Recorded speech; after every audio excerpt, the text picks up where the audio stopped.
अस्सलामुअलैकुम and very happy good morning.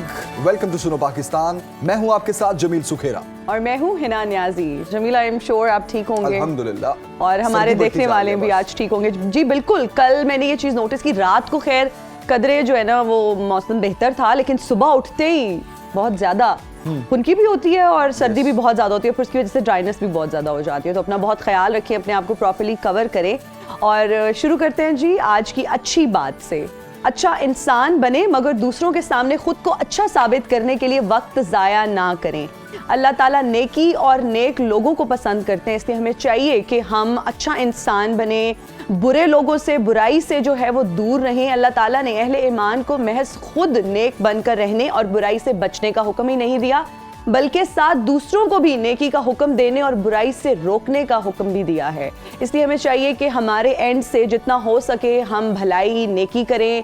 और अगर किसी का एटीट्यूड हमें पसंद नहीं भी है, बहुत सारे ऐसे लोग होते हैं जो हमें पसंद नहीं होते, आप कोशिश ये करें कि आप उनकी दिल आज़ारी ना करें, आप बस उनको अवॉइड करें ताकि आपकी जो है वो पर्सनालिटी या आपका ईमान उससे इफेक्ट ना हो। बिल्कुल, और इसमें कोई शक नहीं कि इंसान को अल्लाह ने अक्ल, शऊर और तमीज़ का जो जौहर अता किया है वो उसकी सही रहनुमाई करता है, और वो अपने इदराक से, अपनी फहम से, अपनी दानी से अशिया के अच्छे बुरे होने और कामों के नेक या बद अंजाम से वाकिफ़ हो जाता है। जिस तरह खुशबू का एहसास नहीं होता लेकिन उसके इर्द गिर्द का जो माहौल महकता रहता है, इसी तरह अच्छे और नेक लोग भी अपने फैज़ान से खुद ना आशना रहते हैं। जब उनके हाथों से जो अमल होते हैं, बिल वास्ता हो या डायरेक्टली इनडायरेक्टली हो, हज़ारों लोगों को जब फैज़ पहुंचता है, तो बेसिकली आपके जो अच्छे और नेक अमाल हैं वो इसी तरह एक खुशबू की मानद हैं कि आपके इर्द गिर्द के जो लोग हैं वो कितना अच्छा फील करते हैं इसके। और अगर देखा जाए तो इसके बरक्स जो बुराई या बदनीयत इंसान होता है वो इस तरह होता है कि उसके आसपास के लोग ज़ख्मी होते रहते हैं, लेकिन चूंकि कांटे को खुद कांटा नहीं चुभता इसलिए वो लोग जो इस तरह की नेगेटिविटी फैलाते हैं और बुराई में मुलविस होते हैं, लोग उनसे जिस तरह नुकसान पहुंचा होता है लोगों को, उनको एहसास नहीं होता उसका। बिल्कुल नहीं होता, और उनसे बचने का बस यही बेहतरीन तरीका है कि आप उन्हें मिले ना, उनसे मिलने से आप गुरेज करें, क्योंकि अगर आप उनके साथ मिलेंगे, आप उनके साथ बैठेंगे, कंपनी बहुत जो है ना वो मैटर करती है और उसका बहुत इफेक्ट होता है आपकी पर्सनालिटी पर। इसलिए कोशिश करें कि नेगेटिव लोगों से दूर रहें और उनकी बातों पर ध्यान ना दें। और सवाल ये भी है कि ऐसा पता कैसे चले कि कोई इंसान बुरा या अच्छा है, ये एक अलग टॉपिक है। मेरा ख्याल है ये भी एक लंबी डिबेट है कि कैसे पता चले। इसको भी किसी दिन हम बहुत सारे लोग जो है दे वेयर अ गार्ब और वो बहुत टाइम तक जो है ना वो फेक करते हैं चीजें, पता ही नहीं किसी को चलता। चेहरे पर कितने चेहरे सजा लेते हैं लोग वाला सीन हो जाता है। तो बस इतनी आप डिटेल्स में मत जाएं। अगर आपको किसी की पर्सनालिटी अच्छी नहीं लगती, किसी से अच्छी वाइब नहीं आती, फिर वाइब्स पे भी एक मेरा तो बहुत यकीन है कि वाइब्स जो है वो पता चल जाता है। आपका एक ऑरा होता है, एक नेगेटिव जो है ना वाइब आपको पता चल जाता है। किसी का अगर अच्छा ऑरा है, किसी की पॉजिटिव वाइब्स हैं, आपको वो भी पता चल जाता है। जी फोन में साइलेंट पे लगाना भूल गई। साइलेंट पे कर रही हैं, उतनी देर में हम चलते हैं जनाब कोयटा का ड्राई फ्रूट है जनाब शिने, इसके बारे में हमें बताएंगे कोयटा से मुहिब। जी बिल्कुल, कोयटा के शहरी अगर एक तरफ मुख्तलिफ जो ड्राई फ्रूट्स है उनका इस्तेमाल करते हैं, बादाम, चलगोज़ा और इसी तरह काजू, पिस्ता, तो इसी तरह एक आज मैं आपको दिखाने जा रहा हूँ एक मुनफरिद जो शिने हैं कोयटा की सौगात है सर्दियों की। इसका कलर ग्रीन है, साइज़ इसका छोटा है, लोग इसको ज़्यादातर सर्दियों में इस्तेमाल करते हैं, बहुत ज़्यादा पसंद करते हैं। तो इस वक्त मेरे साथ यहाँ पे एक शेरी खड़े हैं, ये भी खा रहे हैं, तो इससे पूछते हैं कि मज़ा है इसमें ज़्यादा कि लोग इनको ज़्यादा इस्तेमाल करते हैं सर्दियों में? सर ज़्यादा मज़ा है इसमें, थोड़ा मज़ा इसमें हम लेता है पैसों से, इसका मज़ा बिल्कुल अच्छा है और इंसान को जिस्म भी गर्म करता है, इंसान का जिस्म में गर्माई पैदा करता है। ये सर्दियों में इस्तेमाल करते हैं, सर्दियों में लोग इस्तेमाल करता है अक्सर। बहुत शुक्रिया जी। हमारे साथ यहाँ पे एक जो शने का रेडी वाले हैं वो खड़े हैं, उनसे पूछते हैं कि वो क्या कहते हैं। सर कितना टाइम से आप शने का कारोबार कर रहे हैं और शने के हवाले से थोड़ा सा हमें बता दीजिए कि कहाँ से आते हैं ये? जी हम तो तकरीबन 10-12 साल से शने का कारोबार कर रहे हैं। हम खुद जाता है उधर से, हम खुद लाता है इधर ही कोयटा में। तो ये लोग बस सर्दी में बहुत पसंद कर रहे हैं, ये सर्दी का चीज़ है। तो ये तकरीबन बस महंगा चीज़ भी है, सस्ता भी इसमें आता है। किलो कितने का है? तकरीबन 2000, 3000, 10,000 तक है, 8,000। 10,000 किलो? जी किलो 10,000 तक किलो भी है। ऐसी क्या खास बात है कि 10,000 या 8,000 किलो है इसका? जी क्या ऐसी खास बात है इस शने में? तो ये तो चीज़ में फ़र्क होता है। अभी ये जो मुख्तलिफ चीज़ें है ना, तो इसमें तकरीबन 2,000 वाला का भी है, 3,000 वाला का भी है, 5,000 वाला का भी है। तो ऐसे मुख्तलिफ कहाँ से आता है ये अफगानिस्तान से आता है। ये अफगानिस्तान इल्मंद इलाका है और सियाबंद इलाका है, उस इलाकों से। यहाँ बलूचिस्तान में है इसकी बलूचिस्तान में भी है, पहाड़ी इलाकों पे तकरीबन ये जूब से पीछे अफगानिस्तान का जो सरहदी है उस इलाकों पे भी होता है। तो ये ज़्यादा इल्मंद से आता है, अफगानिस्तान सियाबंद से आता है। तो इल्मंद के ज़्यादा अच्छा शने या जो जोब और बलूचिस्तान के इलाके वहाँ पे? नहीं वो इल्मंद इलाका वाला सही शने है। बहुत शुक्रिया जी। जैसे आपने यहाँ पे बात सुनी के कारोबार वाले के, तो यहाँ पे आप देख सकते हैं कि और कस्टमर भी आए हैं, वो भी ख़रीद रहे हैं शने को। तो जैसे आपने यहाँ पे इस जो शने कारोबार करने वाला था, रेडी वाला, तो उसकी बात सुनी कि यहाँ पे जो सियाबंद इलाका है अफगानिस्तान का और इल्मंद जो सूबा है, वहाँ के जो शने हैं बहुत ज़्यादा मुनफरिद है, अलग है। उनका जायका जो हमारे पाकिस्तान या बलूचिस्तान की जो शने हैं उनसे काफ़ी चेंज है। इनका ये नरम भी बहुत ज़्यादा है और इसका साइज़ भी जो है बहुत ज़्यादा छोटा है और इसका कीमत जो है वो 2,000, 3,000, 8,000, 9,000 तक, 10,000 तक इसका किलो जो है यहाँ पे वो फरोख्त किया जाता है जी।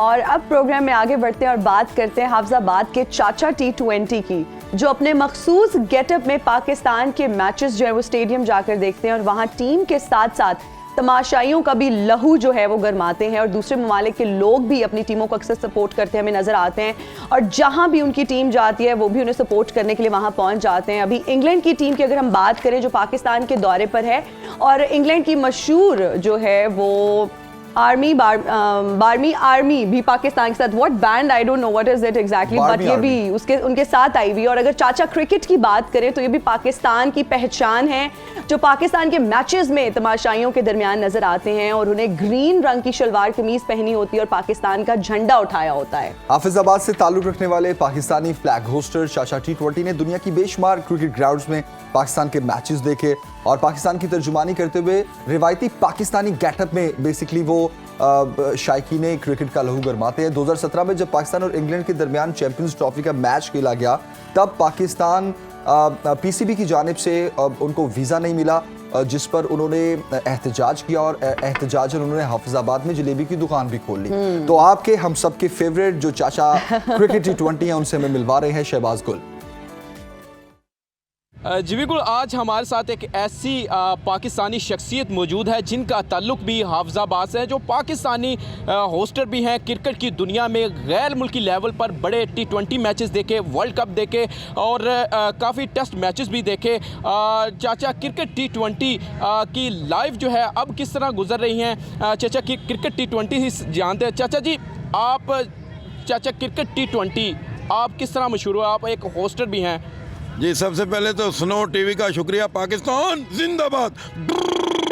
जनाब, मैं 1986 से क्रिकेट मैच देख रहा हूँ ग्राउंडों में जाके। 93 से मैं दुबई शारजा में मैच देख रहा हूँ और दुनिया भर में जहाँ मुझे वीज़ा मिलता है, समझे 2 दफ़ा मैं श्रीलंका गया हूँ, 2 दफ़ा बांग्लादेश एशिया का वर्ल्ड कप देखने के लिए गया हूँ। तो अल्हम्दुलिल्लाह मैं पूरी दुनिया में जाना चाहता हूँ अपनी टीम का जो है ना हौसला बढ़ाने के लिए, और ये सब लाली परचम पूरी दुनिया में। आज जो यहाँ पाकिस्तान के अंदर मैचेस हो रहे हैं, ठीक है, आपको स्पॉन्सर ने किया गया?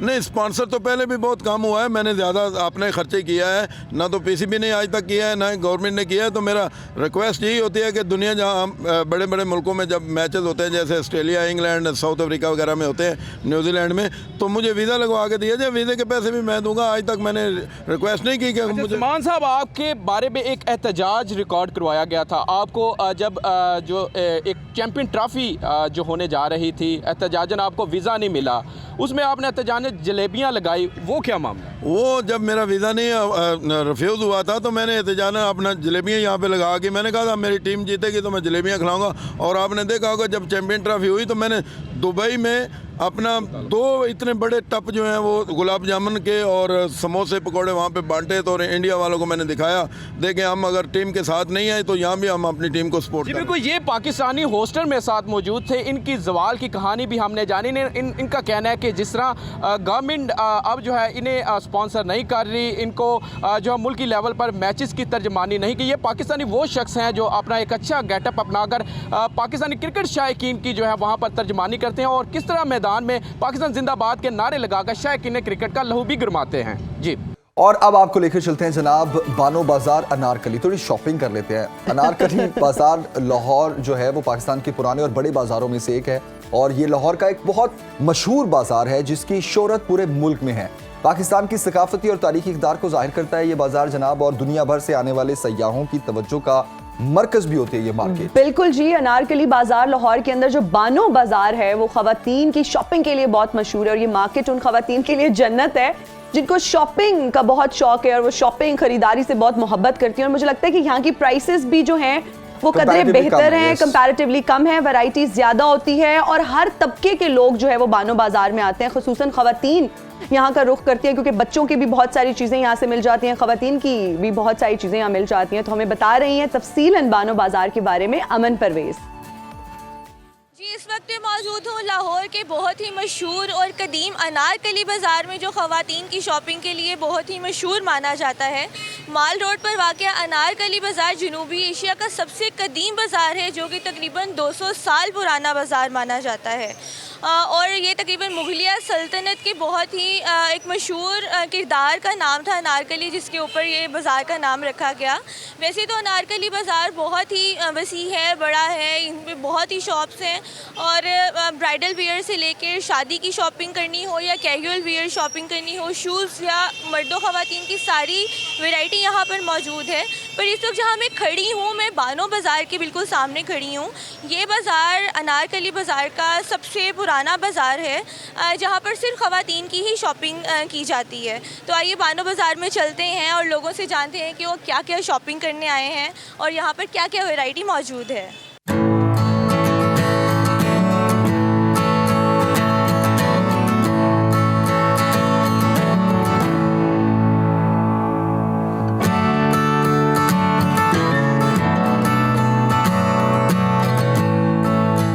जी अंकल, इस वक्त मैं आपकी शॉप पर मौजूद हूँ। वैसे तो मुझे यहाँ पर ख़वातीन और मर्द दोनों की वैरायटी नज़र आ रही है, तो आप मुझे प्लीज़ बताइए कि आपकी शॉप पर क्या क्या मौजूद है। हमारी दुकान पे देखें जी, कंप्लीट दूल्हे की और सरबाले की वैरायटी यहाँ पे दस्तयाब है, बारात की, वलीमे की और तेल की, हर चीज़ किस्म की वैरायटी दस्तयाब है। और यहाँ पे आप शॉपिंग करने आएँ तो आपको हर चीज़, बाज़ार से लाहौर में सबसे कम प्राइस है अनारकली में। और आज आप कंपेयर कर सकते हैं कि जो हालात हैं उसके मुताबिक यहाँ पे बहुत रीजनेबल प्राइस है। मैं जितनी स्टिचिंग लेते हैं बाहर उतने का ही आपको यहाँ पे ये दूल्हे का सूट मिल जाता है अब यहाँ पे आपको। बाकी बाज़ारों की निस्बत हमारे पास ब्राइडल ड्रेसेस हैं, लहंगे, मैक्सीज़, काम वाले सूट, इंडियन वैरायटी, ये वो सारी वैरायटी मौजूद है हमारे पास ना, काफ़ी वैरायटी। और प्राइसेस दूसरे बाज़ारों से कम है हमारी ना। सर्दियों का मौसम है तो आपके पास सर्दियों में ख़वातीन के लिए क्या वैरायटी है? वैरायटी साहब पश्मीना है, दिलन है, पश्मीना वूल है, ब्रांड का सूट होता है हमारे पास सारे। ब्रांडेड सूट होते हैं या उनके रेप्लिका होते हैं? उनकी A+ कॉपी में, A+ कॉपी में। और स्टफ़ जो है वो बिल्कुल एक नंबर वैरायटी अच्छी है। तो कीमतों में क्या फ़र्क है, मतलब बाकी बाज़ारों के निस्बत की? जिस तरह रेप्लिका आप दे रहे हैं, काफ़ी बाज़ारों में रेप्लिका जो है मिलते हैं, तो उनमें और इनमें आज मतलब अनारकली में क्या फ़र्क है? चीज़ का फ़र्क है, क्वालिटी का उधर फ़र्क है। ये फिर प्राइसेस भी उनकी महंगी हैं? हाँ महंगी है, वो क्वालिटी हल्की होती है, हमारे पास अच्छी चीज़ बेच रहे हैं। A+ है, B+ नहीं है।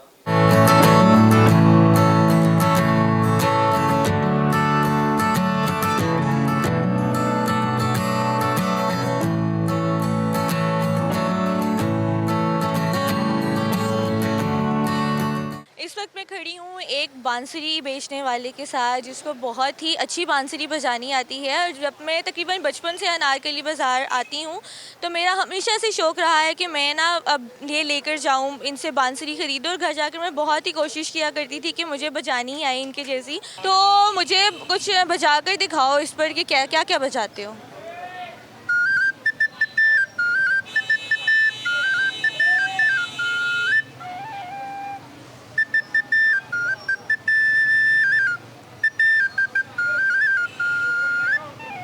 हमने तकरीबन तमाम अनारकली बाज़ार को एक्सप्लोर किया है। इसके साथ ही साथ स्पेशली हमने बानो बाज़ार में बहुत ही वैरायटी देखी है, लोगों से बात की है।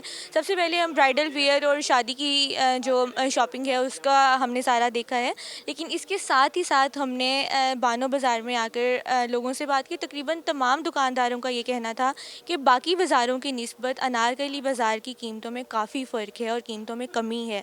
जैसे कि हमने एक जो स्वेटर और शॉल्स वाले भाई थे उनसे बात की तो उन्होंने हमें बताया कि तकरीबन बाकी दुकानों पे अगर जो स्वेटर 1500 रुपीज़ का है तो यहाँ पर वही स्वेटर 1000 रुपये में मिल रहा है। और हमने बांसुरी वाले से संगीत भी सुना, बहुत एक्सप्लोर किया। मुझे तो अनारकली बाज़ार घूमकर बहुत ही मज़ा आया। आप बताइए कि आपको कैसा लगा? थैंक यू अमन, आपने हमें बानो बाजार की सैर करवाई।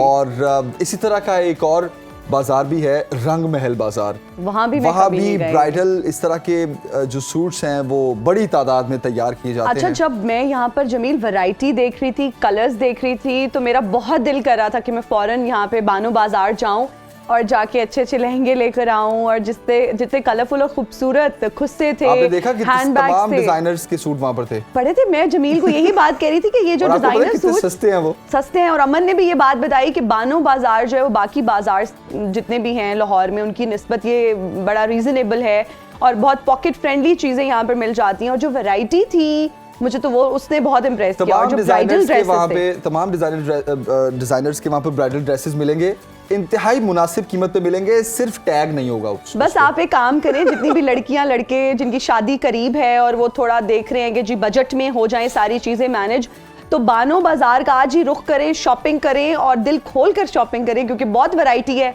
और रीजनेबल प्राइस में आपको बहुत कुछ मिल जाएगा। और अमन ने हमें बहुत वैरायटी इंट्रोड्यूस करवाई है। बिल्कुल, और वैसे भी जो मुआशी हालात जा रहे हैं अब हमें इस तरह के बाजारों का रुख करना पड़ेगा क्योंकि मेन मार्केट्स और इस तरह के प्लाजाज और शॉपिंग मॉल्स में तो अब जा नहीं सकते। और अब तो वैसे भी रात 10 बजे मार्केट्स बंद हो जाया करेंगे। जेब में पैसे नहीं है, मुआशी बहरान किस तरफ जा रहा है, इससे निकला अगर पैसे नहीं है तो जी आप शॉपिंग ही ना करें। हाथ पांव मारना क्या पैसे नहीं है तो पैसे नहीं है तो शॉपिंग ही ना करें।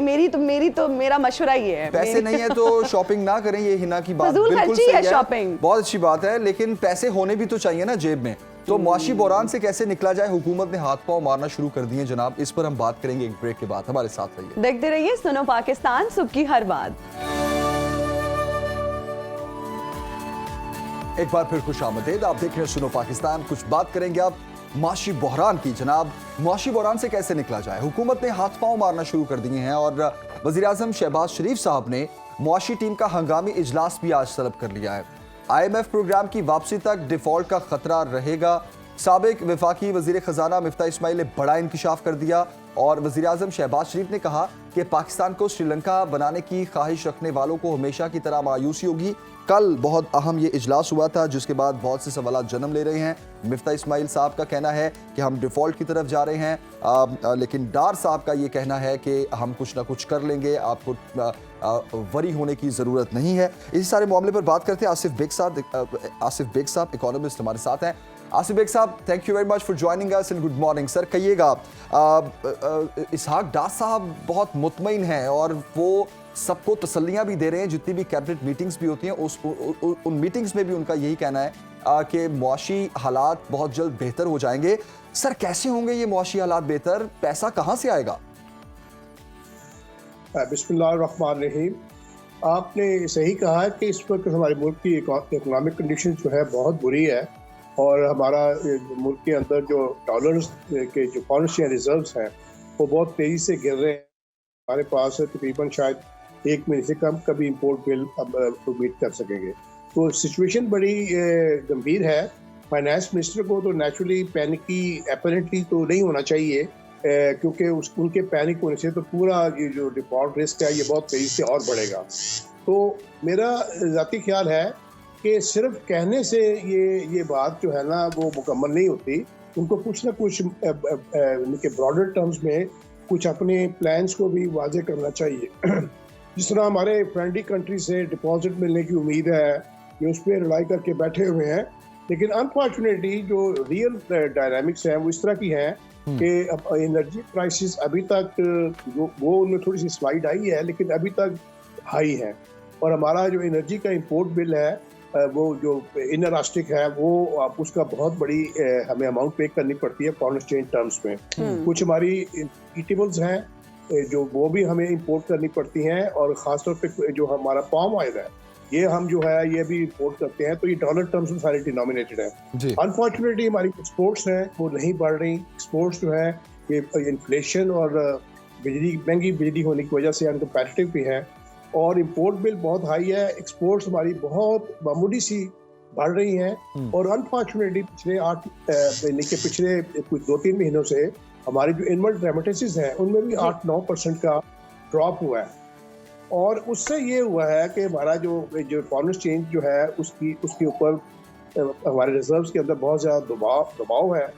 डॉलर में हमारी जो है टर्म्स में हमारी एलसीज खुलने में दुश्वारी है, और उसके बाद हमारे मुल्क के अंदर डॉलर के भी 2-3 रेट हैं, यानी कि फ्री मार्केट का और है, इंटर बैंक में कुछ और है, और कुछ एरियाज में नॉर्दर्न एरियाज में कुछ और है।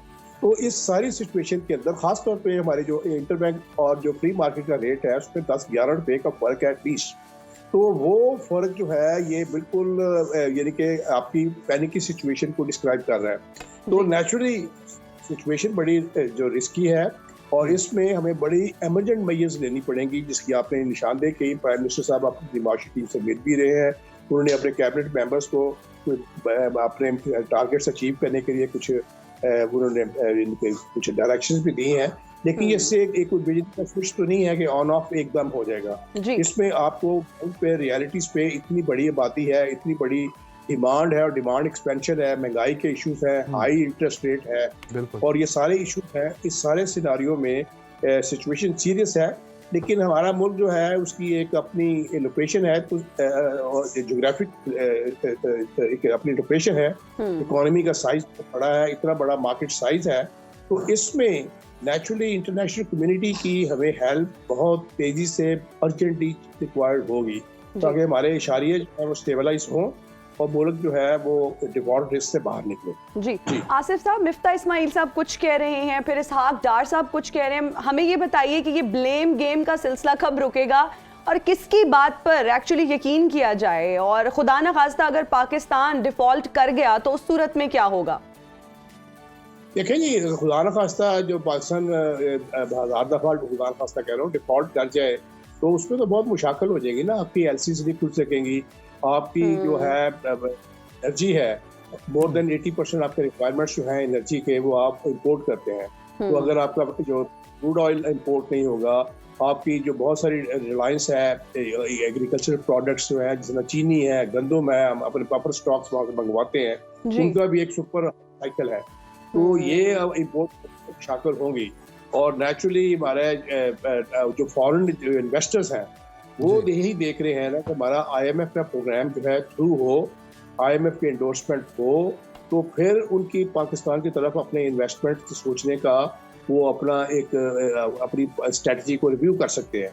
जब तक IMF का प्रोग्राम नहीं होता, तो अगर आपके पास फॉरेन जो फॉरेन इन्वेस्टमेंट फ्लोज नहीं आते, और हमारे अपने मुल्क के अंदर इवन इस सिचुएशन के अंदर हमारे अपने पाकिस्तानी जो हैं प्रॉबली ये उन्होंने अपने पैसे भी होल्ड किए हैं कि करेंसी की डेप्रिसिएशन हो रही है तो हम 2 महीने होल्ड कर दें तो हमें और ज़्यादा रुपए मिलेंगे। कई ये भी कहा जाता है, हमारे एक्सपोर्टर्स ने अपने एक्सपोर्ट प्रोसीड्स को भी बाहर रखा है कि हमें अगर 2-3 महीने वेट करने से ज़्यादा शायद पैसे रुपी टर्म्स में मिल जाएंगे। तो ये सारी सिचुएशन है। तो इसमें नेचुरली सबसे जो क्रिटिकल और इम्पोर्टेंट चीज़ है वो हमारे मुल्क के अंदर जो इतनी बड़ी पॉलिटिकल नॉइज़ है इसमें कमी आए। ये जो इतनी पोलराइजेशन है, और उसके अंदर जो इसको इश्यूज चाहे वो जिस डायमेंशन के भी हों, लेकिन उनको इतना वसी पैमाने पे पोलराइज कर दिया जाता है, ब्लो अप किया जाता है कि उससे पैनिक और होती है। जो सबसे बड़ी है ना मुल्क के अंदर इकोनॉमी की मैनेजमेंट और इन्वेस्टमेंट के लिए, वो अपनी पैनिक को शो नहीं करना। अगर कॉन्फिडेंस आपका लोगों का शेक हो तो उसके ऊपर एक जिस तरह बैंकों पर रन होता है ना, इस तरह सिचुएशन होती है। अब देखिए हमारे मुल्क के अंदर अद्वियात है, हमारी जो फार्मास्यूटिकल कंपनी है उनको रॉ मटेरियल इंपोर्ट करने के लिए डॉलर नहीं मिलेंगे। ऑलरेडी सोशल मीडिया पे कुछ बातें कर रहे हैं जी कि आपने अपनी दवाइयों का अपना स्टॉक रखें, शायद दवाइयाँ मिलनी मुश्किल हो जाए। अगर ये सूरत हाल रहेगी तो ये बड़ी डेंजरस है। अगर लोग दवाइयाँ इकट्ठी करनी शुरू करते हैं तो उसकी शॉर्टफॉल हो जाएगी, ये पैनिक सिचुएशन है। तो इसीलिए एक कंपोज तरीके से एक वाजे बिजनेस प्लान के तहत अपनी इंपोर्ट बिल है उसको रैशनलाइज करना इमीडिएट बेसिस पे, और नेचुरली ये सारी रिक्वायरमेंट्स हैं, तो इस ताकि जो इमीडिएट फ्यूचर में जो डिफॉल्ट रिस्क है उसको एवर्ट किया जा सके। आसिफ बेग साहब, अगर बात की जाए हमारे रिजर्व्स की, बढ़िया इस पे डिस्कस हो रहा है कि हमारे पास सिर्फ 7 अरब पड़ा हुआ है, 7 अरब डॉलर, और उसमें से हम यूज़ भी नहीं कर सकते। दिसंबर के एंड तक हमने गालिबन 13 अरब की पेमेंट्स करनी है, अगले साल के एंड तक हमें 33 अरब डॉलर चाहिए होगा। IMF का प्रोग्राम थ्रू नहीं हो रहा, जिसका जिक्र आपने भी किया। रेटिंग एजेंसीज की रिपोर्ट अच्छी नहीं आ रही ख़ास तौर पर, और एक तो मैं ये आपसे पूछना चाहूँगा कि रेटिंग एजेंसीज की जो रिपोर्ट हैं क्या वो भी directly under the influence of IMF हैं, नंबर 1। नंबर 2, अवाम को इन आदाद शुमार और इन चीज़ों की समझ नहीं आती। अवाम सिर्फ ये देखती है कि महंगाई कितनी बढ़ी। आप आने वाले दिनों में महंगाई को मजीद कितना बढ़ता हुआ देख रहे हैं, और क्या खतरनाक सूरत हाल भी इख्तियार कर जाएगी ये? देखें, ये है आपकी बड़ा बहुत माशाल्लाह अच्छा आपका सवाल है, और लंबा भी है, इसका जवाब भी इसी तरह देना चाहूँगा मैं। पहली तो बात है, ये जो क्रेडिट रेटिंग एजेंसीज होती हैं, लाइक जिस तरह फिच है, स्टैंडर्ड एंड पुअर है, ये एक बड़ी क्रेडिबल एजेंसीज हैं। तो वो मुल्क के अंदर इन्वेस्टर्स के लिए अपने मुल्क को उनकी डिफरेंट एंगल से उनको रेट करती हैं कि उनकी अपनी जो जो जो जो लोन पेमेंट कैपेसिटी है उसको वो किस तरह रेट करते हैं, बैंकों को किस तरह रेट करते हैं, सारी मईशत को। तो उनके नेचुरली इशारे मुस्बत हैं। ये सारे फंडामेंटल्स जिसकी हमने एक थोड़ी सी डिस्कशन भी की है, ये सारे इंडिकेटर्स जो हैं वो क्रेडिट रेटिंग एजेंसीज जो है उनको हमारी जो रेटिंग है उसको डाउनग्रेड करने में ये उनको गाइड करते हैं। तो नेचुरली जो बहुत सारे जो इंटरनेशनल इन्वेस्टर्स हैं वो रिलाई करते हैं रेटिंग एजेंसीज की रेटिंग के ऊपर, कि अगर रेटिंग एजेंसीज आपको मतलब आपकी रेटिंग को इम्प्रूव नहीं हो रही और वो रिस्क को आइडेंटिफाई कर रही हैं, तो वो नेचुरली वो अपनी शाही हो जाएगी, अपनी इन्वेस्टमेंट को ऑन होल्ड रखेंगे सम टाइम। दूसरी बात ये है, आपने महंगाई की बात की। महंगाई डेफिनेटली हमारे मुल्क के अंदर आपने देखा है जो पॉलिसी रेट है वो 16% है, और इस तरह हमारी आप देखें ना कि हमारा 2022 जा रहा है, इस 2022 में जनवरी 2022 में 13% इन्फ्लेशन थी, और अब जो एशियन डेवलपमेंट बैंक का जो आउटलुक आया पाकिस्तान के मुताबिक दिसंबर में ये ओवर 26% है। सेम यानी कि कैलेंडर ईयर के अंदर हमारी इन्फ्लेशन ओवर 100% बढ़ी है। तो इन्फ्लेशन को कंट्रोल करने का जो इकोनॉमिक फार्मूला है वो तो यही है कि आप मनी सप्लाई को कम करें, इंटरेस्ट रेट बढ़ाए हैं जो गवर्नमेंट ने 16% किए हुए हैं। लेकिन इतने बड़े जो इंटरेस्ट रेट बढ़ाए हैं उस पर कॉस्ट ऑफ बोरिंग इतनी बढ़ गई है, या जो बहुत सारे लोग जो हैं वो इन्वेस्टमेंट्स को रिस्क की वजह से होल्ड पर रख के अपनी फिक्स्ड इनकम सिक्योरिटीज, जिस तरह गवर्नमेंट की सेविंग सेंटर स्कीम्स हैं या बैंकों की इतने हाई रिस्क फ्री डिपॉजिट की स्कीम्स हैं, उनमें पैसे इन्वेस्ट कर देते हैं। मुल्क में सरमायाकारी नहीं होती, सरमायाकारी नहीं होगी तो जॉब क्रिएशन नहीं होगी, लोगों की डिस्पोजेबल इनकम नहीं बढ़ेगी, अनएम्प्लॉयमेंट बढ़ेगी, एक रिवर्स साइकिल है। ये सिचुएशन खराब है। तो नेचुरली ये मैं नहीं समझ रहा कि आने वाले 1, 2, 3 महीनों में इंटरेस्ट रेट फौरी तौर पे कम होंगे। ये अगर इसका जो डाउन यानी कि ये स्टेबलाइज होकर इनकी डाउनवर्ड स्लाइड शुरू भी हो तो पहले 2-3 महीनों में आस्था होगी। तो हायर इंटरेस्ट रेट की वजह से महंगाई कम नहीं होगी हमारे जो जी। और नंबर 2, हमारे IMF प्रोग्राम में है, हम IMF जो है वो हमसे एक्सपेक्ट कर रहा है कि क्योंकि हमारी अपने इंटरनल रेवेन्यूज को बढ़ाना ये भी एक हमारी सबसे बड़ी सस्टेनेबल स्ट्रेटजी का हिस्सा होना चाहिए। अच्छा, अब IMF कह रहा है जिस तरह पेट्रोलियम लेवी है वो 50 रुपये कर दे, उसमें तो शायद हो गई है। अब सुना है कि नेप में वो प्रोबेबली GST का भी हम पे कंडीशन लगाने का सोच रहे हैं जी। अच्छा, अब हमारी तेल की कीमतें इतनी बढ़ेंगी, ट्रांसपोर्टेशन ज़्यादा होगी, और ये पॉलिटिकल नॉइज जिसका मैंने पहले जिक्र किया है उसकी वजह से ये जो मुल्क के अंदर ये सारी सूरत हाल है उसमें लोग अगर पैसे इन्वेस्ट नहीं करेंगे, रेटिंग के हमारी डाउनग्रेडेड रहेंगी और हमारे पाकिस्तानी हमें पैसे नहीं भेजेंगे। आपने देखा है ये रोशन डिजिटल अकाउंट में अराउंड $5.5 बिलियन के पैसे आ चुके हैं। इंटरनेशनली डॉलर इंटरेस्ट रेट है 1% भी नहीं है। हम उनको डिपेंडिंग ऑन द टेनर 5% से लेके 7-7.5% तक दे रहे हैं डॉलर टर्म्स में। डॉलर हमारे पास है नहीं है, तो अगर आप डॉलर टर्म्स में अपनी लायबिलिटी या अपनी जो ऑब्लिगेशंस हैं उनका साइज बढ़ाएंगे तो उसमें और आपके ऊपर दबाव आएगा। तो ये एनीवे ये कहने का मतलब है इसको मैं लेकिन आसिफ बेग साहब मैं एक सवाल ऐड करना चाहूंगा। आपने इंटरेस्ट रेट की बात की। आप देखें कि कोरोना के दिनों में पीटीआई की गवर्नमेंट ने लोन स्कीम मुतारिफ करवाई और लोगों को आसान एक साथ पे बड़े कम रेट पे लोन्स दिए। वो उस टाइम पे स्ट्रैटेजी की समझ आती थी कि लोग घरों में बैठे हैं, कारोबार बंद है, अब वो छोटा मोटा अपना कारोबार करेंगे, एसएमईज बहाल होंगी और वो जब पे ऑफ करेंगे तो अल्टीमेटली बैंकों को छोटे इंटरेस्ट की सूरत में भी कुछ ना कुछ वापस मिलेगा। अब इस तरह के आशारिये जिसका आपने जिक्र किया है, अब इस तरह के मुआशी हालात में अब मौजूदा गवर्नमेंट की जानिब से एक बार फिर लोन स्कीम का इजरा कर देना, आपके ख्याल में ये सही इक़दाम है? लाइक ज़रूरत थी इसकी? देखिए बात ये है, आपने ये सही इशारा दिया। आपने देखा है इस तरह आपने गवर्नमेंट में रिन्यूएबल पावर जनरेशन के लिए सोलर सिस्टम के लिए स्टेट बैंक की एक पॉलिसी थी। बैंकों के पास उन्होंने एक विंडो ओपन की, तकरीबन 4% तक इंटरेस्ट रेट के ऊपर आपको लोन्स ऑफर हुए।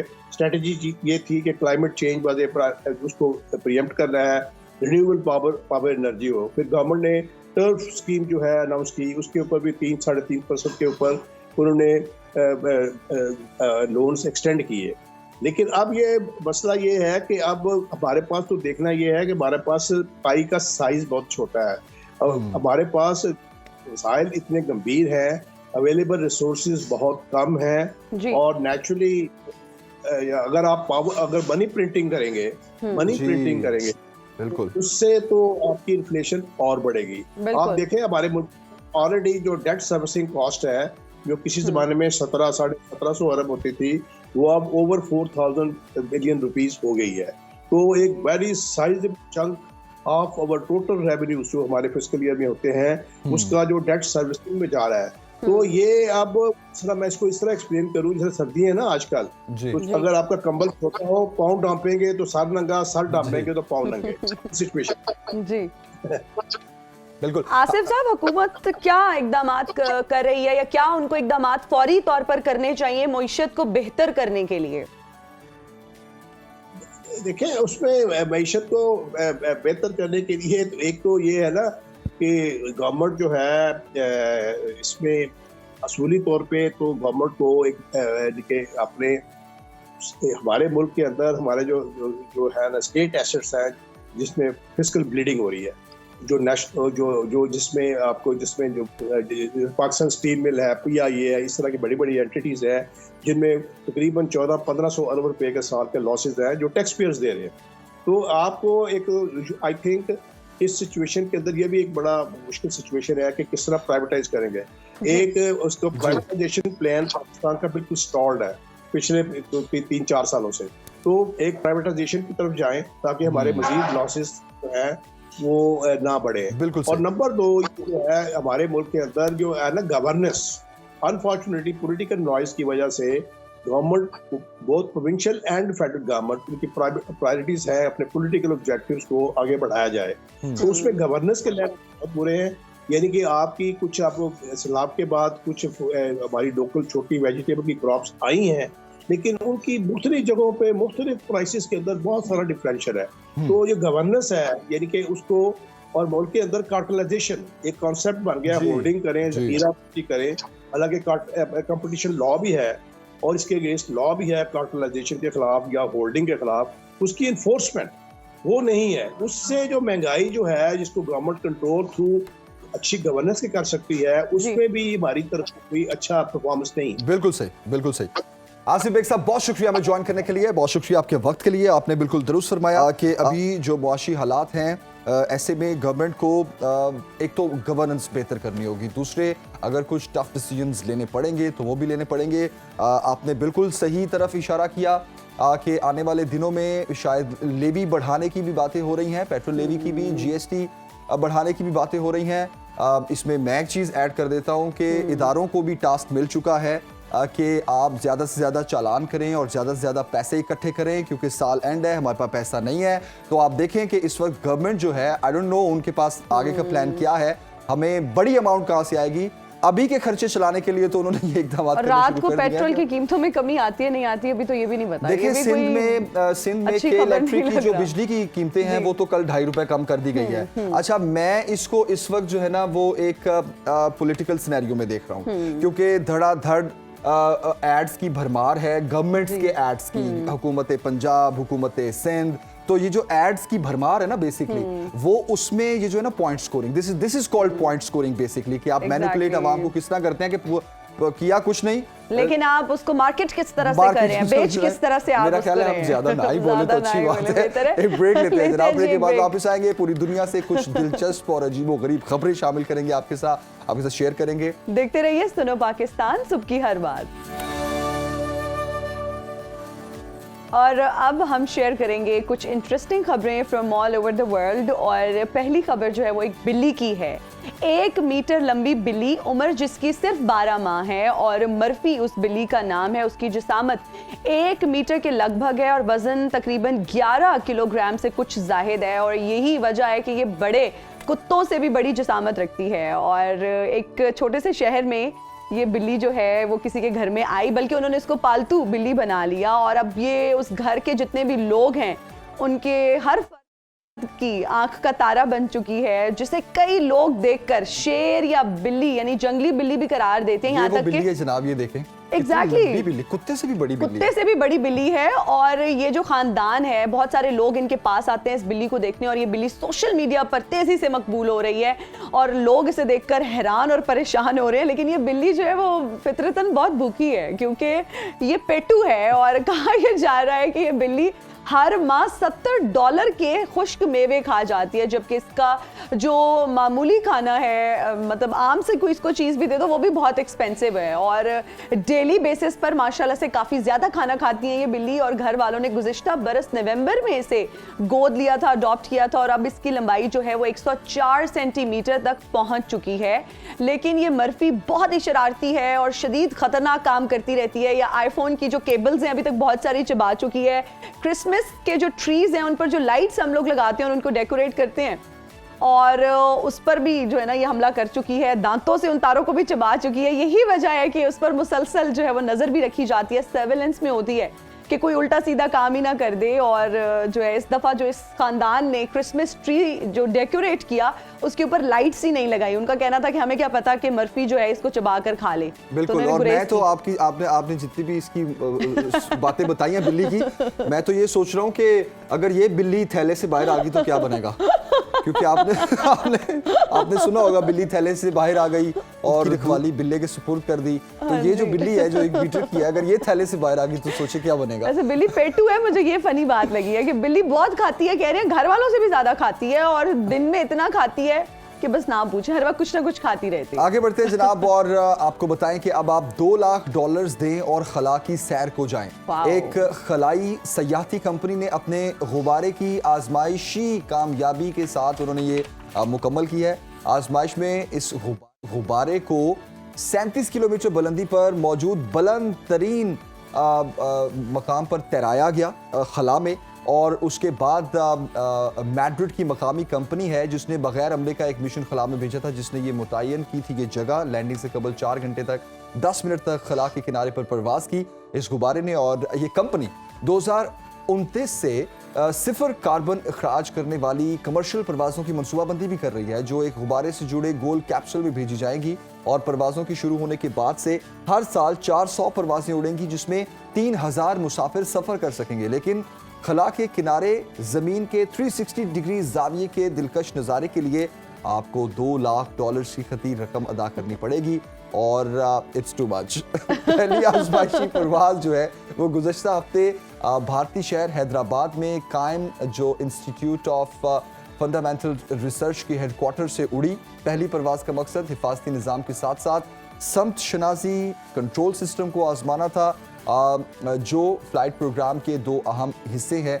और ये जो आजमाइशी परवाज़ थी कामयाबी से इसको पूरा किया गया। बिल्कुल जमील। तो खला की सैर अब आप करेंगे बिल्कुल एज पे, एज ऑफ द खला, जमीन से निकल के जैसे ही आप खला में जाएंगे तो बस वहां से आप बस जमीन का 360 ज्यादा दूर नहीं जाएंगे जी। 360 आप उसका जायजा लेंगे जमीन का और आप देखेंगे दूर से अच्छा मेरा घर किधर है या कुछ भी ऐसे आपने नहीं होगा। तलाश अब हम सोचेंगे किस मुल्क के ऊपर जाना चाहिए हमें। वैसे जितनी आपने तारीफें कर दी और जितने अच्छे तरीके से आपने एलैबोरेट किया है, मुझे लगता है कि आपको और मुझे भी जाना चाहिए। बुकिंग करा लें और $2 लाख है। मैं इससे अच्छा कुछ कहीं अच्छी इन्वेस्टमेंट ना कर दूं इतने पैसे। भाई जो कहते हैं घूमने फिरने से आपको एक्सपोजर मिलता है, जो आप एक्सपीरियंस करते हैं। खला में कौन से घूमना फिरना है? फिर भी एक एक्सपीरियंस ही सही ना, आपने सैर करके जो खला में घूमने फिरने का क्या। चले मैं चली जाऊंगी, मैं सोच रही हूँ कि मुझे इन्वेस्ट करना चाहिए और फिर मैं सोचूंगी आपको जरूर रिकमेंड करूंगा कि आप जरूर जाएं। काफी दिनों का टूर होगा ये, लाइक फौरन तो वापसी होगी नहीं। हाँ जी, मुझे लगता है 2-3 महीने तो लग जाएंगे। तो मैं सोच रही हूँ प्लान कर ही लूँ जी। प्रोग्राम में आगे बढ़ते हैं। जब हम लोग बातें करें फ्लाइंग की और बुकिंग कराने की, वहाँ पर आपको एक और भी बात बताते चले कि कनाडा इमिग्रेशन लॉटरी के झांसे में ना आए। कनाडा की हुकूमत ने खबरदार किया है कि लोग जो है वो इमिग्रेशन लॉटरी के झांसे में ना आए। और कनाडा की इमिग्रेशन कमेटी के रुकन और पाकिस्तानी नयाद शफकत अली का कहना था कि कनाडा को लॉटरी फ्रॉड के हवाले से पाकिस्तान से बहुत सारी कंप्लेंट्स जो है वो मौसूल हो रही हैं और कनाडा ने कोई लॉटरी सिस्टम अभी तक शुरू नहीं किया। उन्होंने ये भी कहा कि कनाडा में इमिग्रेशन बहुत होनी है लेकिन कोई लॉटरी सिस्टम नहीं है। तो जब आपको भी कोई इस तरह की खबर आकर बताते हैं तो प्लीज आप उसको डबल चेक जरूर करें। और उनका ये भी कहना था कि कंसल्टेंट्स और जो लॉयर्स की लिस्ट है वो वेबसाइट पर मौजूद है, तो उन्हीं लिस्ट में मौजूद कंसल्टेंट्स को आप अप्रोच करें, उनसे पूछें जो भी सवालात हों। आप बिल्कुल भी इस तरह के जो सोशल मीडिया पर इंटरेस्टिंग आपको ऑफर्स दी जाती हैं, इसको ये बहुत फेक हैं, इसमें कोई सच्चाई नहीं है। हमारे तो बेचारे सादा लो इंसान उम्रे के झांसे में आके भी लाखों रुपए अपने बर्बाद कर देते हैं। और ये तो फिर कनाडा की इमिग्रेशन है, पॉइंट्स बेस्ड सिस्टम है जनाब। अभी भी कनाडा में कोई लॉटरी सिस्टम नहीं है और इस चीज का ख्याल रखना बहुत जरूरी है और आपको इंटीमेट करना बहुत जरूरी था जो खबर आप तक हमने पहुंचा दी है। अभी एक ब्रेक लेते हैं जनाब।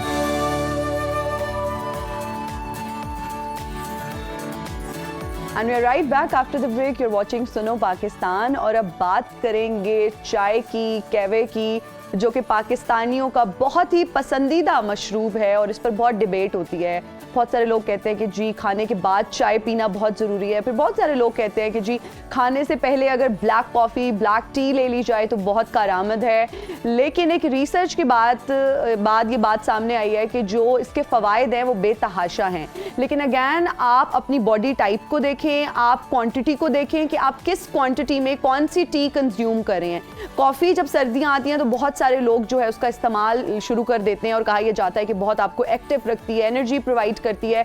वहीं पर अगर हम बात करें ग्रीन टी की, अगर खाने के बाद कहा जाता है कि ग्रीन टी का इस्तेमाल किया जाए तो बहुत अच्छी है, it's really good for your digestion, bad cholesterol को कम करती है और भी बहुत सारे बेतहाशा फ़वाइद हैं। और जमील, हमारे घर में तो मुझे लगता है शाम का वो जो एक त्यौहार है ना कि शाम को चाय पीनी है, चाय के साथ बिस्किट, शाम को चाय का त्यौहार शाम में चाय का त्यौहार, आपने बिल्कुल सही कहा। और आपको नाज़रीन बताते चले कि 21 मई को पूरी दुनिया में चाय का आलमी दिन मनाया जाता है, लेकिन आज भी कुछ ममालिक में चाय का नेशनल डे बेसिकली मनाया जा रहा है। तो हम कंफ्यूज हैं कि हम नेशनल डे मनाएं या हम 21 मई को आलमी दिन जब मनाया जाएगा वो उस दिन को सेलिब्रेट करें। लेकिन चूंकि हमने कहवे या चाय पर बात कर रही है और सेहत के लिए क्या फ़ायदा है, क्या नुकसान है, इस पर बात करने के लिए ज़ैनब गोंदल साहिबा हमारे साथ मौजूद हैं स्टूडियोज़ में। Zainab, thank you very much for joining us and good morning. आप क्या पीती हैं, कहवा या चाय? It depends, totally depends on my mood और क्या टाइम है बेसिकली। क्योंकि चाय पीना बुरा नहीं है, चाय किस तरह बनाई गई है, चाय को किस तरह कंज्यूम किया जा रहा है, बेसिकली प्रॉब्लम वहाँ जाके आता है। हम बेसिकली कहते हैं चाय बुरी है, कॉफी बुरी है, कुछ भी बुरा नहीं होता, उसका यूज बुरा होता है। उसको ट्रीट किस तरह किया जाए? एग्जैक्टली, आप उसको किस तरह से इस्तेमाल कर रहे हैं वो चीज अच्छी या बुरी हो जाती है। यहाँ मैं एक चीज कोट करना चाहूंगी। मेरी एक पेशेंट है, वो बहुत ही ज्यादा इम्पेशेंट थी अपना वजन कम करने के लिए। और जब मैं उनसे डिस्कस कर रही थी, अच्छा आप क्या खाती हैं, कंसल्टेशन में हम डिस्कशन कर रहे थे, मैं तो कुछ भी नहीं खाती, फिर भी मेरा वेट कम नहीं होता। That's not possible. अच्छा, हमने डिस्कशन की और डिस्कशन में हमें पता ये चला कि वो दिन के 20 कप चाय पी रही। ओह गॉड, 20 कप चाय। एग्जैक्टली। अब 20 कप चाय अगर आप पियो और आप कहो कि मैं कुछ नहीं खा रहा, तो दैट्स नॉट द केस, ठीक है।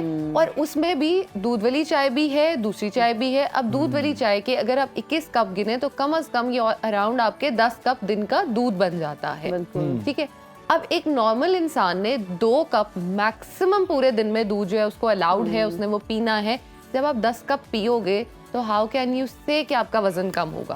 आपका वजन कम नहीं होगा बल्कि आप बीमारियों की तरफ जाना शुरू हो जाएंगे, क्योंकि चाय को पकाने का हमारा जो तरीका है ना वो बड़ा गलत होता है। ये चाय के पकाने के तरीके पे अब हम बात करते हैं, क्योंकि चाय की जो जिस तरीके से सर्व किया जाता है उसमें सेपरेट टी भी है, फिर घर में पकी हुई चाय भी है चूल्हे पे, बिल्कुल। अच्छा फिर इंतहाई पकी हुई चाय भी है चूल्हे पे, कड़क ठीक चाय है, जो जिसको बहुत कहते हैं। ज्यादा पकी हुई, जो आधा पौना घंटा पकती रहती है, सबकी फेवरेट ही वही चाय है। और सबकी Exactly. फेवरेट वही चाय है।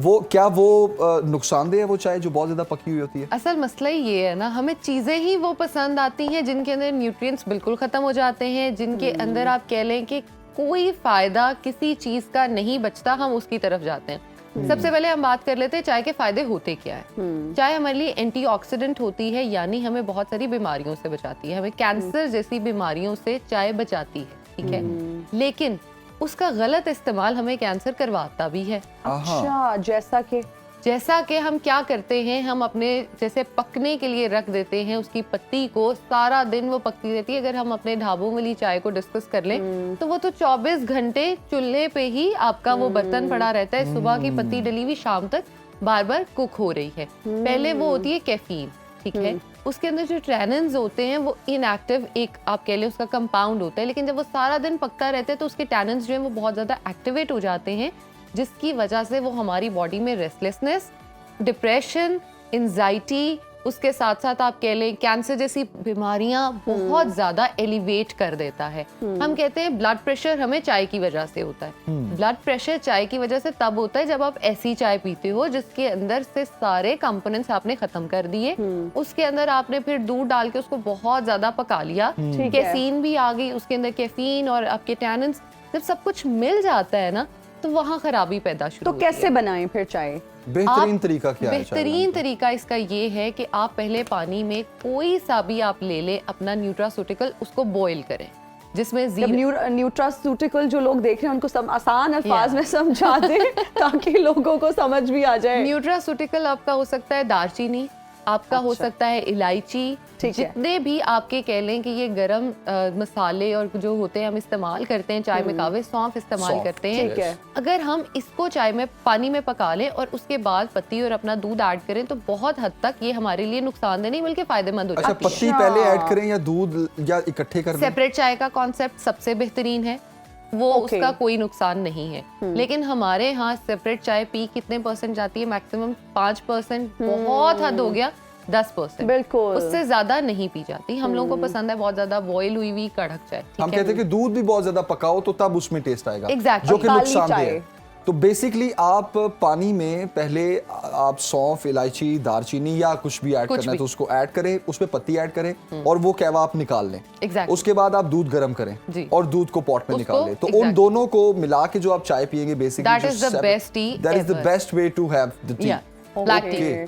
तो ज़ैनब, ये जो कॉफ़ी का फिर बीच में वो एक परसेप्शन बहुत सारे लोगों का आ जाता है कि जी कॉफ़ी पीना इज़ रियली गुड, फिर ये भी बता दें ब्लैक कॉफ़ी पीना ज़्यादा बेहतर है, ब्लैक टी पीना ज़्यादा बेहतर है, क्योंकि इट कॉजेज ड्राइनेस और अक्सर एक्नी के प्रॉब्लम स्टार्ट हो जाते हैं जो लोग बहुत ज़्यादा कंज्यूम करते हैं। फिर कहा यह जाता है कि इंसोम्निया भी बहुत सारे लोगों को होता है क्योंकि रात को सोने से पहले उनका ये कॉन्सेप्ट होता है कि जी कॉफ़ी पी लो, बड़ी अच्छी टकोर आएगी, नींद अच्छी आएगी। अच्छा, कुछ लोगों को मुझे नहीं समझ आती, कुछ लोगों का सीन ऐसा है कि कॉफी पी के सो जाते हैं। हाँ, अच्छा मुझे नहीं समझ आती कि वो किस तरह हो पाता है। कुछ लोग चाय पी के, कॉफी पी के वो कहते हैं हमें नींद अच्छी आती है, और देखा जाए तो हर ये जागने इंसान के का लिए मेटाबॉलिज्म, हर इंसान की बॉडी टाइप एक दूसरे से डिफरेंट है। आप कह सकते हैं कि कॉफी या चाय किसी पे 5% इफेक्ट देती है, किसी पे 100% इफेक्ट देती है। That is the difference body के एक्सेप्टेंस पे, ठीक है।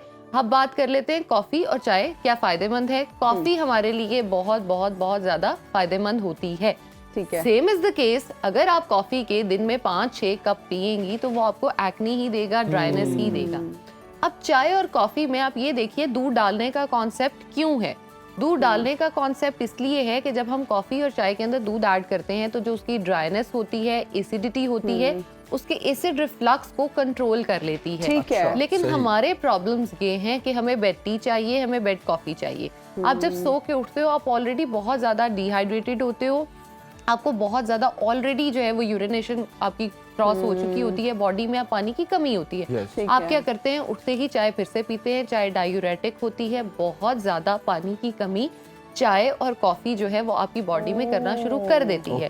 इन दी अदर केस हम सोने से पहले भी चाय और कॉफी पी के सोए हुए होते हैं और रात को बार बार उठ के हमें जो वॉशरूम जाना पड़ता है वो भी रीजन चाय और कॉफी का ही होता है। ठीक है। क्योंकि डायूरेटिक का मतलब यही है कि बहुत ज्यादा यूरिन पास करवाती है, जितना पानी बॉडी में होता है सारा निकाल देती और है। कॉफी किस तरह फिर सही तरीका क्या है कॉफी का? कॉफी का भी यही तरीका है, आप उसको पानी को गर्म कर लीजिए, उसके अंदर कॉफी ऐड करें और बाद में दूध ऐड कर लीजिए। ओके। चीनी जो है वो ना चाय में जाएगी ना कॉफी में, मैं दोनों में ही उसको रिकमेंड नहीं और करूंगी। कॉफी को जो बीट करके पी सकते बहुत हैं। आदत वो बीट fluffy करके सी पी जो बन सकते हैं। जाती है। बहुत ज्यादा ना करें, लेकिन थोड़ी अमाउंट में आप उसको कर सकते हैं। लेकिन बेनिफिट्स बेस्ट लेने, देखिए आप सब्जी की भी बात करें, पकी भी ज्यादा अच्छी लगती है लेकिन उसके न्यूट्रिएंट्स तो कच्ची के हैं। अच्छा डॉक्टर ज़ैनब, ये जो एक और कॉन्सेप्ट है कि जो भी पीना है ना वो उसमें बस मीठा उसको शीरा कर दो, मतलब इतना शीरा कि वो आपको लग रहा होता है कि आप पता नहीं क्या पी रहे हैं, शरबत ही पी रहे हैं। गरम शरबत, उसका नाम मैं कहता हूँ ये गरम शरबत है, जो लोग बहुत ज्यादा चीनी पीते हैं। और फिर मैं पिछले दिनों कहीं गई और हमने ग्रीन टी ऑर्डर की और आप यकीन माने ग्रीन टी का तो मुझे लगता है इट्स अ सिन अगर उसमें कोई डाल दे, इतनी चीनी उसमें चीनी अच्छी नहीं लगती, अच्छी नहीं लगती। उसका कमेंट तो इसमें भी थोड़ी सी रोशनी डालें, क्या उसका ऑल्टरनेट, जिन लोगों को चीनी पीनी ही पीनी है, क्या ऑल्टरनेट गुड़ हो सकता है? चीनी का ऑल्टरनेट सिर्फ स्टीविया है, दैट्स इट। नेचुरल स्वीटनर है, ये एक पौधा होता है, आप उसके छोटे से पीस को भी काट के डालें चाय में तो वो मीठी हो जाती है, लेकिन ऐसे नुकसान देने। अच्छा, ये पौधा as it is raw form में चाय में डाल सकते हैं? यस। क्या ड्राई करके या इसी तरह काट के? वैसे ही ये काट के आप डाल सकते तो ये हैं। तो फिर सबको घर में लगाना चाहिए अगर चीनी का ऑल्टरनेट है। मैक्सिमम आप समझ लें 20 से 25 रुपए का पौधा आता है जो Stevia, आपका पूरा right? साल या इस्तेमाल हो जाता है।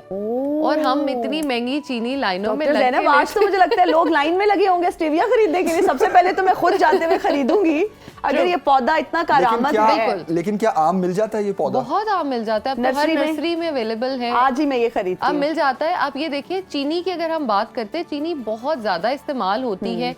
गुड़ को हम उसका कह सकते हैं, लेकिन गुड़ जो असल गुड़ होता है वो हमें मिलता कहाँ नहीं है? मिलता। हमें नहीं मिलता, उसमें चीनी एडेड होती है। आप थोड़ा सा गुड़ को मेल्ट करो, आपको चीनी वाले इफेक्ट्स जो है उसमें आने शुरू हो अच्छा, ये जाते हैं। स्टीविया जो है इसके पत्ते यूज करने हैं या टहनियां यूज करनी है? ये होता ही इस तरह से है कि उसका वो टहनी जैसे एलोवेरा होता है ना, सॉर्ट ऑफ उस टाइप का अच्छा, होता है, ओके। लेकिन जेल नहीं अंदर होती, लेकिन पत्ता टाइप वो होता है, हम उसको इस्तेमाल करते हैं। हार्ड उसकी या वो होता हम है, उसको एज इट इज कट करके पत्ता जो है पूरी उसका एक डंडी उसको उसमें use डाल जैसे देंगे। दालचीनी होती है। नहीं नहीं, बिल्कुल इतना सा अगर आप डालेंगी ना तो पूरा एक जो आपका पैन जो है वो चीनी पूरा मीठा हो जाएगा। ये ज़ैनब गोंदल, आपने ये जो इतने मसाइल चीनी के चल रहे हैं और इतनी महंगाई हो रही है, ये तो आपने बहुत बड़ी खुशखबरी दे दी है हमारे ये आवाम मसला को। भी क्रिएट हो गया ना। चीनी देखें, वो चीनी जखीरा अंदोजी कहाँ जाएगी? और जो लोग बैठे हुए हैं जो अब स्टीविया खत्म हो जाएगा मुल्क से, मुझे लग रहा है आज ही लोगों ने खरीद चीनी बिकना बंद हो जाएगी।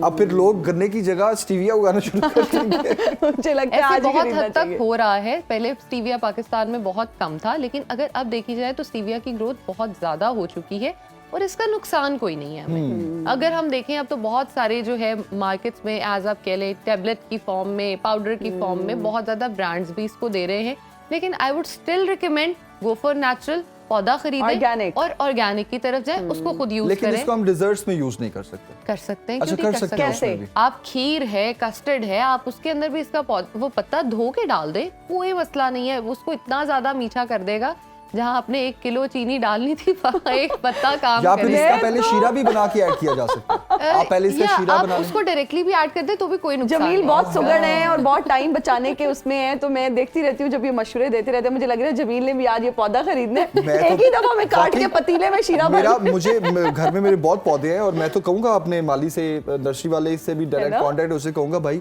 हाँ जी, मैं भी स्टीविया के जाके 2 माली को पौधे कहती हूँ भेजे। स्टीविया लेकर आओ। पिछले दिनों किसी ने कहा कि मोरिंगा बहुत अच्छा होता है, तो वो मोरिंगा घर में आपकी लगा हेल्थ के लिया। लिए वाकई ही बहुत अच्छा होता है। ऑलमोस्ट 300 से ज्यादा डिजीजेस का जो है वो मोरिंगा अकेला इलाज है। मोरिंगा टी के बारे में भी बताएं, क्या इसको हम टी में ऐड कर सकते हैं? जो लोग बिल्कुल। देख रहे हैं मोरिंगा बिल्कुल। सुहांजना को जी, कहते जी, जी, हैं। सुहांजना।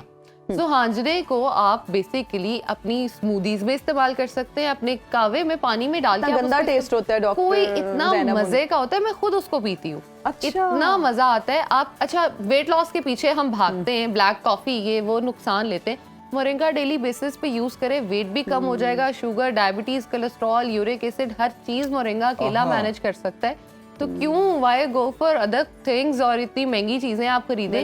आप मोरिंगा घर पे लगा हुआ होता है, वो इस्तेमाल कर लें। अच्छा, इसके अलावा माचा टी आप इस्तेमाल कर सकते हैं। ग्रीन टी हमें बेसिकली सिर्फ एक नाम याद हो गया, आप कैमोमाइल टी इस्तेमाल कर सकते हैं, आपके मूड को अच्छा करने के लिए बहुत हेल्पफुल होती है। अच्छा, इसके साथ मैं आपको बताऊं, अगर आप ये टीज इस्तेमाल करते हैं जो कावे की फॉर्म में आ रही होती है, ये आपको एंटी एजिंग की तरफ भी लेके जाती है। जो ब्लैक टी हम चीनी बहुत ज्यादा डाल के पीते हैं, हम चीनी पे जैसे बात कर रहे थे, चीनी आपको बहुत ज्यादा एज करना शुरू कर देती है जल्दी। जो लोग चीनी ज्यादा पीते हैं वो देखते होंगे कि उनकी ये लाइंस बहुत ज्यादा जल्दी स्टार्ट हो जाती हैं in the age of almost and 20s, क्योंकि हमने इतनी ज्यादा चाय पी ली होती है कि हमारी बस हो गई होती है एंड 20s में भी। अब और इस एज में मीठा वैसे ही बड़ा पसंद होता है, जलेबी खा ली, लेकिन अब हम देखते हैं कि ट्रेंड बहुत हद तक चेंज हो रहा है। लोग इस चीज को समझ रहे हैं कि जो मीठा है वो उनके लिए नुकसानदेह है। अच्छा, इवन अगर आप मीठा सिर्फ छोड़ देना तो आपकी स्किन पे ब्रेकआउट्स होना खत्म हो जाएंगे। अरे वाह। सिर्फ चीनी छोड़ देना। किस तरह खाएं फिर हम, किस तरह एंजॉय क्या करें? डिजर्ट फिर खाएं ये बता दें, खाएं क्या? इतना कोई जरूरी नहीं। गुलाब जामुन, खीर, फिरनी कैसे खाएं? ये तो किस तरह खाएं हम, मतलब आई मीन सबसे पहली चीज इतनी कोई जरूरी वो आपकी न्यूट्रिएंट्स जो है उससे मिसिंग नहीं हो रहे, आप उसको ना भी खाएं तो कोई बात नहीं।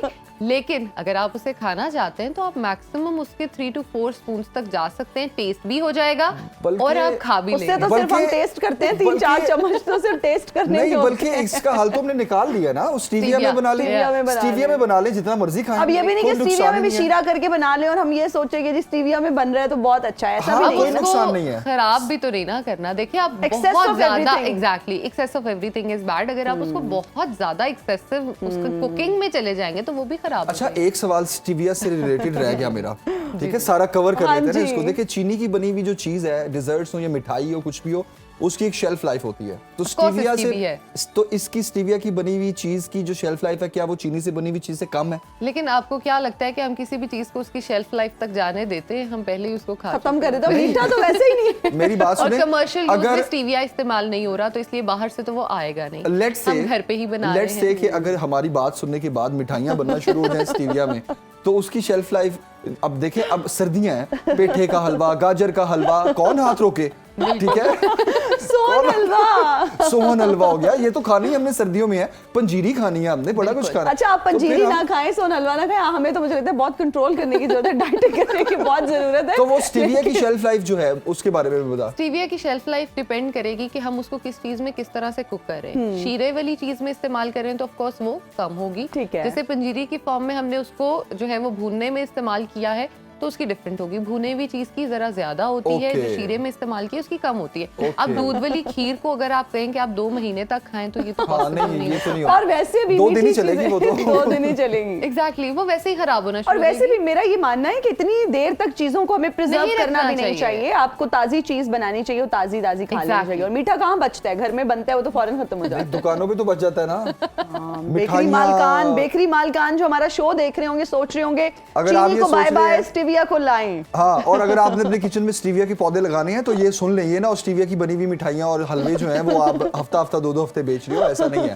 अच्छा, अब हम आते हैं डॉक्टर कहवों पे। बिल्कुल। जीरे का कहवा, दालचीनी का कहवा, लौंग का कहवा, सौंफ का कहवा, इलायची का कहवा, अदरक का कहवा, ग्रीन टीज पे हम ग्रीन टी और वो सारी हमने सारी डिस्कस कर ली। इन कहवों के क्या फायदे हैं, बेस्ट फॉर किस तरह कंज्यूम किया जाए, कॉम्बिनेशन किस किस का अच्छा है, जिस तरह सौंफ के साथ इलायची कहा जाता है, तो प्लीज।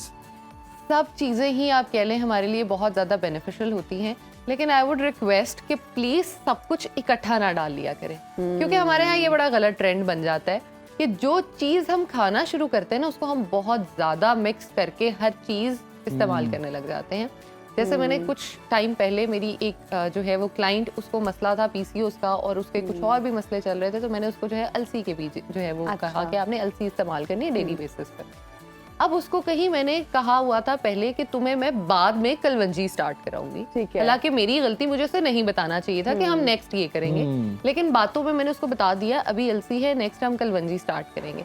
उसे लगा कि शायद कलवंजी मेरे लिए ज्यादा बेनिफिशियल है, ये जो मुझे बाद में दे रही है। उसने अलसी और कलवंजी मिक्स करके दबादब इस्तेमाल, और उसने मुझसे अगर तुमने इस्तेमाल करनी थी तो तुम मुझसे उसकी क्वांटिटी पूछ लेती कि कितनी तुम इस्तेमाल करो। गर्मी होगी फुल। एग्जैक्टली, गर्म वो अलसी भी और वो भी इकट्ठे। अब मैंने उसको कहा था 1 पिंच, जी ठीक है, यस, मैक्सिमम 7 से 9 दाने तुम उसके खा लेना। वो भर के खाने लगी 1 टीस्पून। ओ माय गॉड, अब आप देखिए उसके क्या रिजल्ट्स आए होंगे। आगे वो मेरे साथ जब वो बहस हुई और वो हुआ, फिर आई फिगर्ड इट आउट, और फिर मैंने उसे बताया, मैंने कहा कि यार देखो तुम जो कर रही हो ठीक है, तुम्हारी तुम ठीक हो अपनी जगह, गलती मेरी है कि मैंने बता दिया। और मैंने तुम्हें डिफाइन की जी, लेकिन तुमने उसकी लाइंस को डिफाइन नहीं रहने दिया, तुमने उसको बहुत ज्यादा, क्योंकि उसे लगा जहाँ मेरा शायद 1-2 किलो कम हो रहा है 10 किलो हो जाएगा। एग्जैक्टली। अच्छा डॉक्टर ज़ैनब, जो ये ग्रीन टीज की अभी जमील ने भी बात की, अब तो मार्केट में डिफरेंट फ्लेवर्स हमें दस्तयाब हैं, और वो टी बैग्स वाली जो ग्रीन टी है, डू यू रेकमेंड वो ग्रीन टी? मुझे पर्सनली ये लगता है कि ना उनमें वो एसेंस होता है, ना उनका वो जायका होता है, ना वो टेस्ट होता है, बस वो सिर्फ ब्रांड मार्केट कर रहे होते हैं और उनमें उन्होंने आर्टिफिशियल फ्लेवर डाल के, Apple flavour green tea, plum flavour, मैंने तो सुंडियां भी देखी हैं उसमें। ओह गॉड, इसीलिए मैं पीती नहीं हूं। अच्छा, वो सुंडियां गर्म पानी में जाती हैं, वो मर जाती है। नहीं, वो मर जाती है क्योंकि वो बैग के अंदर होती है, तो वो नजर कहीं नहीं आती। वो तो बस जब आप उसको स्क्वीज करते हैं ना तो पता चलता है। अच्छा, जमील वो मुद्दा उठा के लाते हैं जो किसी ने नहीं सोचा था। बहुत बड़ा स्कैंडल आया था, बहुत। आप Zainab will agree with me, वो ये बहुत बड़ा स्कैंडल आया था। टी बैग के अंदर सुंडियां थी। ओह गॉड, ग्रीन टी के। बेसिकली चाय महंगी बहुत है ना, तो अब क्या करें, खाली चाय तो बेच नहीं सकते, तो कुछ ना कुछ तो ऐड करना चाहिए। तो कोई बात नहीं, सुंडियों में rich source of protein, doctor would you agree with me? No, I don't recommend that type of protein. फिर तो सुंडियों वाले अमरूद बहुत शौक से खाने चाहिए। अच्छा, वो सुंडी अलग है, वो सुंडी अलग है। ये जो व्हाइट सुंडियां होती हैं, प्रोटीन तो इसी का बनता है। मैं ऐसे प्रोटीन के सोर्सेज बिल्कुल रिकमेंड नहीं करती, और ऐसा प्रोटीन है भी नहीं है कोई दुनिया में अभी तक डिस्कवर नहीं हुआ। ये जो प्रोटीन पाउडर होता है, वे प्रोटीन, ये सुंडियों से ही बनता है ना? सुंडियों से कब बनता है? सुंडियों से नहीं बनता। ये सुंडियों से बनता है। ये बहुत बड़ी तादाद में सुंडियां खास तौर पे पाली जाती हैं। अच्छा, शायद ये जिनकी आप बात कर रहे हैं, बिल्कुल जो जिम वगैरह में भी वे प्रोटीन का जो प्रोसेस है, वे प्रोटीन का प्रोसेस में वो ऐड जरूर होती होंगी, लेकिन वे प्रोटीन बनता उसका नहीं है। उसकी टाइप डिफरेंट होगी। हमारी घरेलू सुंडियों की बात तो मैंने तो फिर गलत वीडियो देख लिया, मैंने गलत रिसर्च कर लिया। फिर मुझे तो जो व्हाइट सुंडी है, बेसिकली पूरी दुनिया में एक बहुत साइंस क्रिएट हो गई है जिसपे बहुत ज्यादा इन सुंडियों को पाला जा रहा है। अब मैं बताता हूं कि उसकी रीजन क्या है। एक है काली सुंडी, एक है व्हाइट सुंडी। व्हाइट सुंडी जो है वो सोर्स ऑफ प्रोटीन है, वो बहुत ज्यादा लोग पाल रहे हैं, बिकती है मार्केट में। अब पता नहीं प्रोटीन बन रहा है क्या बन रहा है। काली सुंडी पालने का मकसद ये है कि वो जमीन जो जरखेज नहीं होती, अगर उन सुंडियों को जमीन में डाल दिया जाए तो वो जगह जरखेज हो जाती है। ठीक है, तो ये बहुत बड़ा कॉन्सेप्ट चल रहा है पूरी दुनिया में। और ये आपने रिसर्च पढ़ी है, मैंने नहीं पढ़ी, तो sorry, I can not comment on that. लेकिन मैं ये जरूर इसको कंफर्म करूंगा कि क्या आया। वो व्हाइट सुंडियां सिर्फ पार्ट होती हैं उसका। ब्रेक ले लेनी चाहिए जल्दी से, सुंडियां बहुत हो गई। ब्रेक लेने से पहले एक आखिरी बात पूछ लूं। सर्दियां आ गई हैं, सर्दियां आ गई हैं, नज़ला जुकाम से बचने के लिए ना अब लोगों ने बहुत धड़ाधड़ जुशांदे पीने हैं, ठीक है, कहवे पीने हैं, शहद लीमू बहुत पीना है। उसके मुतालिक बता दें क्वांटिटी का, और सबसे कारआमद क्या है अगर आपको फ्लू, नज़ला जुकाम हो जाता है। और घर में किस तरह से जोशांदा बनाएं? अच्छा, अगर आपने अदरक और ऐड करना है अपना लीमू, तो वो आप प्लीज चूल्हे पे ऐड नहीं करेंगे। पानी बॉईल करने के बाद उतार के आप उसमें डालेंगे। Same is the case with दालचीनी। अच्छा, उसको पकाना नहीं है? नहीं, पकाना नहीं। अदरक वाले कहवे को भी नहीं पकाना उसमें? अदरक आप पानी में उसमें कप में डालें, ऊपर से गर्म पानी डालें, वो आपका कहवा रेडी है। आपने उसमें शहद डालना है, आप उसमें डाल दीजिए। और लेमन, उसमें अदरक वाले कहवे में लेमन डालना इज अ मस्ट। थोड़ा सा ठंडा होने के बाद लेमन जाएगा। सिट्रस होता है, आप जब उसको बहुत ज्यादा गर्म पानी में डालते हैं तो सिट्रस फट जाता है, वो आपके अंदर जाके बीमारियां कॉज करने लग जाता है। ये तो मैं भी बड़ा गलत यूज करता हूं। मैं तो अदरक पकाता हूं फुल उसके अंदर। हम भी अदरक पका के कावा बनाते हैं। और इस तरह भी होता है कि हम अक्सर ग्रीन टी में देखें, हमें ग्रीन टी मिलती है, साथ ही हम उसमें लीमू निचोड़ लेते हैं। एग्जैक्टली, उसके वो बेसिक रिएक्शंस होना शुरू हो जाते हैं आपकी बॉडी में, and that is not safe. आप क्या करें, अगर आपने दालचीनी इस्तेमाल करनी है, आप इवन आपने कोई भी जैसे दालचीनी, सौंफ, जीरा, कुछ भी आप इस्तेमाल करें, मॉर्निंग में उठ के रूटीन रिचुअल्स लोगों ने बनाए हुए होते हैं, कुछ भी आप इस्तेमाल कर रहे हो, या रात को भिगो के रख दो, या सुबह उठ के पानी गर्म करके मग में ऊपर से उसको पोर कर दें, उसको कुक प्लीज ना मत करिए, तो हमारा बेसिक कॉन्सेप्ट ही गलत आपकी है। इस बात से मुझे तुर्किश जो स्टाइल है ना वो पसंद आ गया। उन्होंने एक छन्नी सी होती है स्ट्रेनर जिसको उसके अंदर कहते डाला हैं, उसके अंदर डाला होता है और वो गर्म पानी के अंदर रहता है जब तक वो कैला उसके अंदर है तो वो उसके अंदर से पकता रहता है। यस। अब अगर हल्दी का इस्तेमाल की हम बात करें, हल्दी भी हमारे लिए बहुत ज्यादा फायदेमंद होती है, लेकिन अगर उसको भी हम पका देंगे ऐसे कहवे में तो उसके भी इफेक्ट्स बिल्कुल खत्म हो जाएंगे। डॉक्टर ज़ैनब जल्दी से कमेंट कर दें, कश्मीरी चाय हर ढाबे पे, हर स्टॉल पे, हर रेडी वाले के पास हमें मिल रही है और बड़ी जी क्रीमी सी मिल रही है, बता दें क्या घर में बनाई जा सकती है? Is it good too? फिर उसमें ड्राई फ्रूट्स ऐड करके उसको पिया जा सकता है और फिर जो खाने के बाद पेट भर के ऊपर से कश्मीरी चाय पी लेते हैं, पिंक और जो मजबूरन शादियों पे पीनी पड़ती है। मजबूरन ना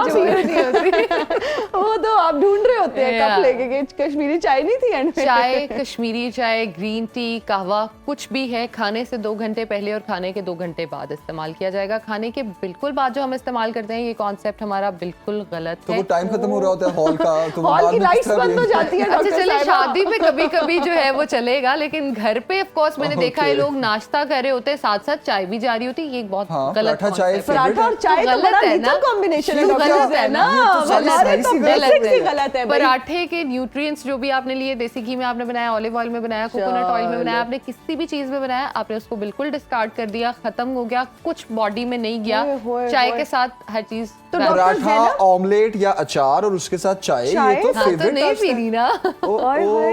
ये तो इसमें भी कभी बात करेंगे कि चाय को, ये तो आज मेरा आपने ख्याल है पहले अगली बताया। सीटिंग में ना हम डॉक्टर ज़ैनब से ये पूछेंगे कि अब हमें करना क्या चाहिए, क्योंकि मैं तो हर शादी में ना खाने के बाद वो पिंक टी ढूंढ रही होती हूँ कि अब कब आएगी पिंक टी। कभी कभी की एक कॉन्सेप्ट की अगर हम बात करें तो दैट इज फाइन, कभी कभी सबसे ज्यादा उधर रश हो जाता है, उधर रश होता है, that is true. Doctor Zainab thank you very much for joining. Time खत्म हो गया और जरूर हम अगली नशिस्त में जरूर इस पे बात करेंगे कि आज हमने ये डिस्कस कर लिया क्या हमें नहीं करना, अब हमें करना क्या है, ये हम नेक्स्ट टाइम जरूर डॉक्टर ज़ैनब से पूछेंगे। अभी एक ब्रेक लेते हैं जनाब, ब्रेक के बाद हाजिर होंगे।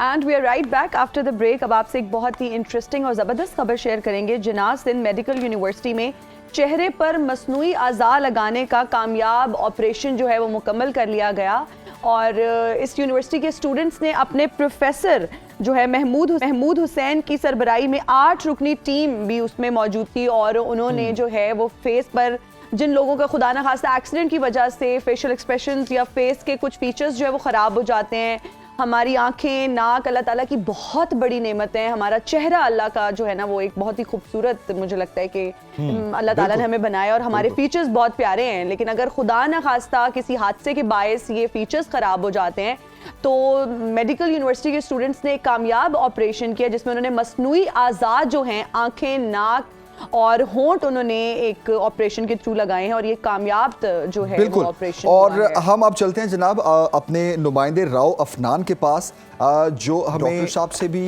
मुलाकात करवाएंगे और एक मरीज़ा जिनको मसनूई आज़ा लगाए गए हैं इस हवाले से भी उनसे जानते हैं। जी राव अफनान। जिनाह सिंध मेडिकल यूनिवर्सिटी के तिब्बी अमले ने एक अनोखा कारनामा अंजाम दिया है और प्रेस्थोडोंटिक्स ये शोबा है। अगर कैमरामैन इमरान यामीन दिखाएं, 8 रुकनी डॉक्टर्स की टीम है, प्रोफेसर डॉक्टर महमूद हुसैन की सरबराही में इन्होंने मसनूई आज़ा लगाने का एक कामयाब ऑपरेशन किया है, तजुर्बा किया। डॉक्टर साहब ये बताएं पेशेंट की हिस्ट्री क्या थी, कब से वो इस मर्ज़ में मुब्तला थी, इस हवाले से कुछ तफसीलात बताएं। अस्सलाम वालेकुम। उसमें ये था कि पेशेंट को जो है फंगल इन्फेक्शन हुआ 1 साल पहले और उस हवाले से उसने पहले अपने इलाके में, क्योंकि पेशेंट का बुनियादी तौर पे ताल्लुक आबाई का उमरकोट से था, तो पहले वहीं पे उसने इलाज कराया लेकिन वहाँ पे उसको फ़ायदा नहीं हुआ, इन्फेक्शन फैलता चला गया और फिर उसने PNS शिफा से जो है अपना ENT सर्जन ने उसको ऑपरेट किया और सारा उसकी आँख भी और नाक का हिस्सा और तालू सब निकाल दिया। फिर वो हमारे पास आई और पेशेंट की काफ़ी पुअर कंडीशन थी, पेशेंट एस्थेटिकली भी बहुत ज़्यादा कॉम्प्रोमाइज़ थी, फंक्शनली भी। तो हमने एक इसको चैलेंज समझ के और अपने हेड की सरबराही में हमारा बड़ा अच्छा उन्होंने कोऑपरेट किया सब लोगों ने और ये मेरी पूरी टीम है माशाल्लाह, इन सब ने मिलकर काम किया और हमने जो पेशेंट को रिहेबिलिटेट किया, फेशियल प्रोसेस बनाए, इस इंस्टीट्यूट में पहली बार बनाए और पाकिस्तान में भी कम ही इस शोबे में काम होता है।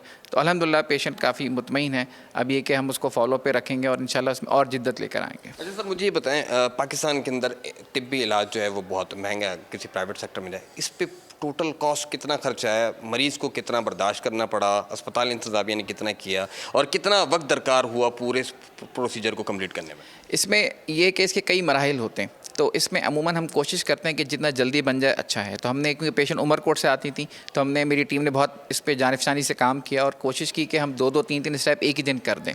तो हमने इसको विद इन 2 वीक्स ये सारा प्रोसेस कंप्लीट कर दिया, जिसपे उम्र ज़्यादा टाइम लग जाता है। बाकी जहाँ तक कॉस्ट की ताल्लुक है, तो हमारे हॉस्पिटल के वैसे भी बहुत ही सब्सिडाइज रेट्स हैं, तो हमने चंद हज़ार रुपये जो हमारी फ़ीस है वही ली, और हमने जहाँ लैब से भी बनाया, वेस्टर्न लैब से, उन्होंने हमारे साथ बड़ा ताउन किया और फ्री ऑफ कॉस्ट हमको वो प्रोसीजर, सारा फेशियल प्रोसेस जो है वो क्योर करके दिए। तो इसलिए पेशेंट के ऊपर फाइनेंशियली बर्डन बहुत ना होने के बराबर था। बिल्कुल, आपने देखा चंद हज़ार के एवज़ जो है प्रोफेसर डॉक्टर महमूद हुसैन बता रहे थे कि मसनूई आज़ा लगाए गए, जिसमें आँख है, नाक है और गाल समेत जो है वो दीगर अंदरूनी जो मसनूई हिस्सा है वो 40 साला उमरकोट की खातून रिहायशी को लगाया गया, और बताया जा रहा है कि आइंदा हफ्ते से मज़ीद उसके फॉलोअप भी होते रहेंगे। बिल्कुल सही। राउफ नान, थैंक यू वेरी मच। और आपने देखा नाज़रीन कि किस तरह जिन्ना सिंध मेडिकल यूनिवर्सिटी में इस तरह के कामयाब ऑपरेशन किए जा रहे हैं। अभी हम आगे बढ़ते हैं जनाब, और स्मोक की सूरत हाल की बात करेंगे, ख़ास तौर पे लाहौर की, क्योंकि लाहौर में जो स्मोक का राज है वो उसी तरह बरकरार है, और आने वाले दिनों में स्मोक के साथ साथ धुंध की शिद्दत में भी इजाफा हो जाएगा। तो ऐसे में हद निगाह बहुत कम हो जाएगी और बहुत परेशानी का सामना भी करना पड़ता है। बहुत सी बीमारियां, ब्रीदिंग प्रॉब्लम स्टार्ट हो गई हैं, गले के मसाइल शुरू हो गए हैं, सांस लेने में लोगों को दुश्वारी का सामना है। और फिर अगर छोटे बच्चों की बात करें जो स्कूल गोइंग है, उनके लिए कितना ये मुश्किल है इस माहौल में घर से बाहर निकलना। और फिर उनके पेरेंट्स का मैं कहती हूँ हैट्स ऑफ टू देम, जो उनको लेकर आते हैं, लेकर छोड़ के भी आते हैं। और बच्चों से मुझे याद है ना कि अब तो फ्राइडे सैटरडे संडे ऑफ है। अच्छा, उसके बाद अब कुछ स्कूलों में 21 से छुट्टियां हो रही हैं, कुछ में 24 छुट्टियां हो रही हैं, तो ये सर्दी की छुट्टियां भी एक आ रही हैं। लेकिन देखें, ऐसे में आपने ये नहीं करना कि आप सैरो तफरी के लिए निकल जाएं, ठीक है? ऐसे में आप अपने घरों में रहें और आप अपनी सेहत पर तवज्जो दें। And I would like to add one more thing here कि ये सोल्यूशन नहीं है कि आप बच्चों के जो स्कूल्स हैं उसकी छुट्टी कर दें, आप जो बच्चों को घर पे जो है ना वो रहने की तलकीन कर दें, और वो बच्चों बिल्कुल सही है, लेकिन बहुत अनफॉर्चुनेट है ये। हम अपनी इंडस्ट्रीज बंद नहीं कर सकते, और उन इंडस्ट्रीज को एक चीज कर सकते हैं कि हम शहरों से दूर ले जाएं। अच्छा, फिर ट्रैफिक के जो मसाइल हैं, और ट्रैफिक की वजह से जो धुआं बहुत ज्यादा है, वो भी इसकी एक मेन कॉज है। तो ताज़ा तरीन सूरत हाल क्या है जनाब? एयर क्वालिटी इंडेक्स क्या है? स्मोक का तदारुक किस तरह किया जा रहा है? लाहौर की सूरत हाल पर बात करने के लिए हम चलते हैं अपनी नुमाइंदा ज़ैनब शहबाज के पास। जी ज़ैनब।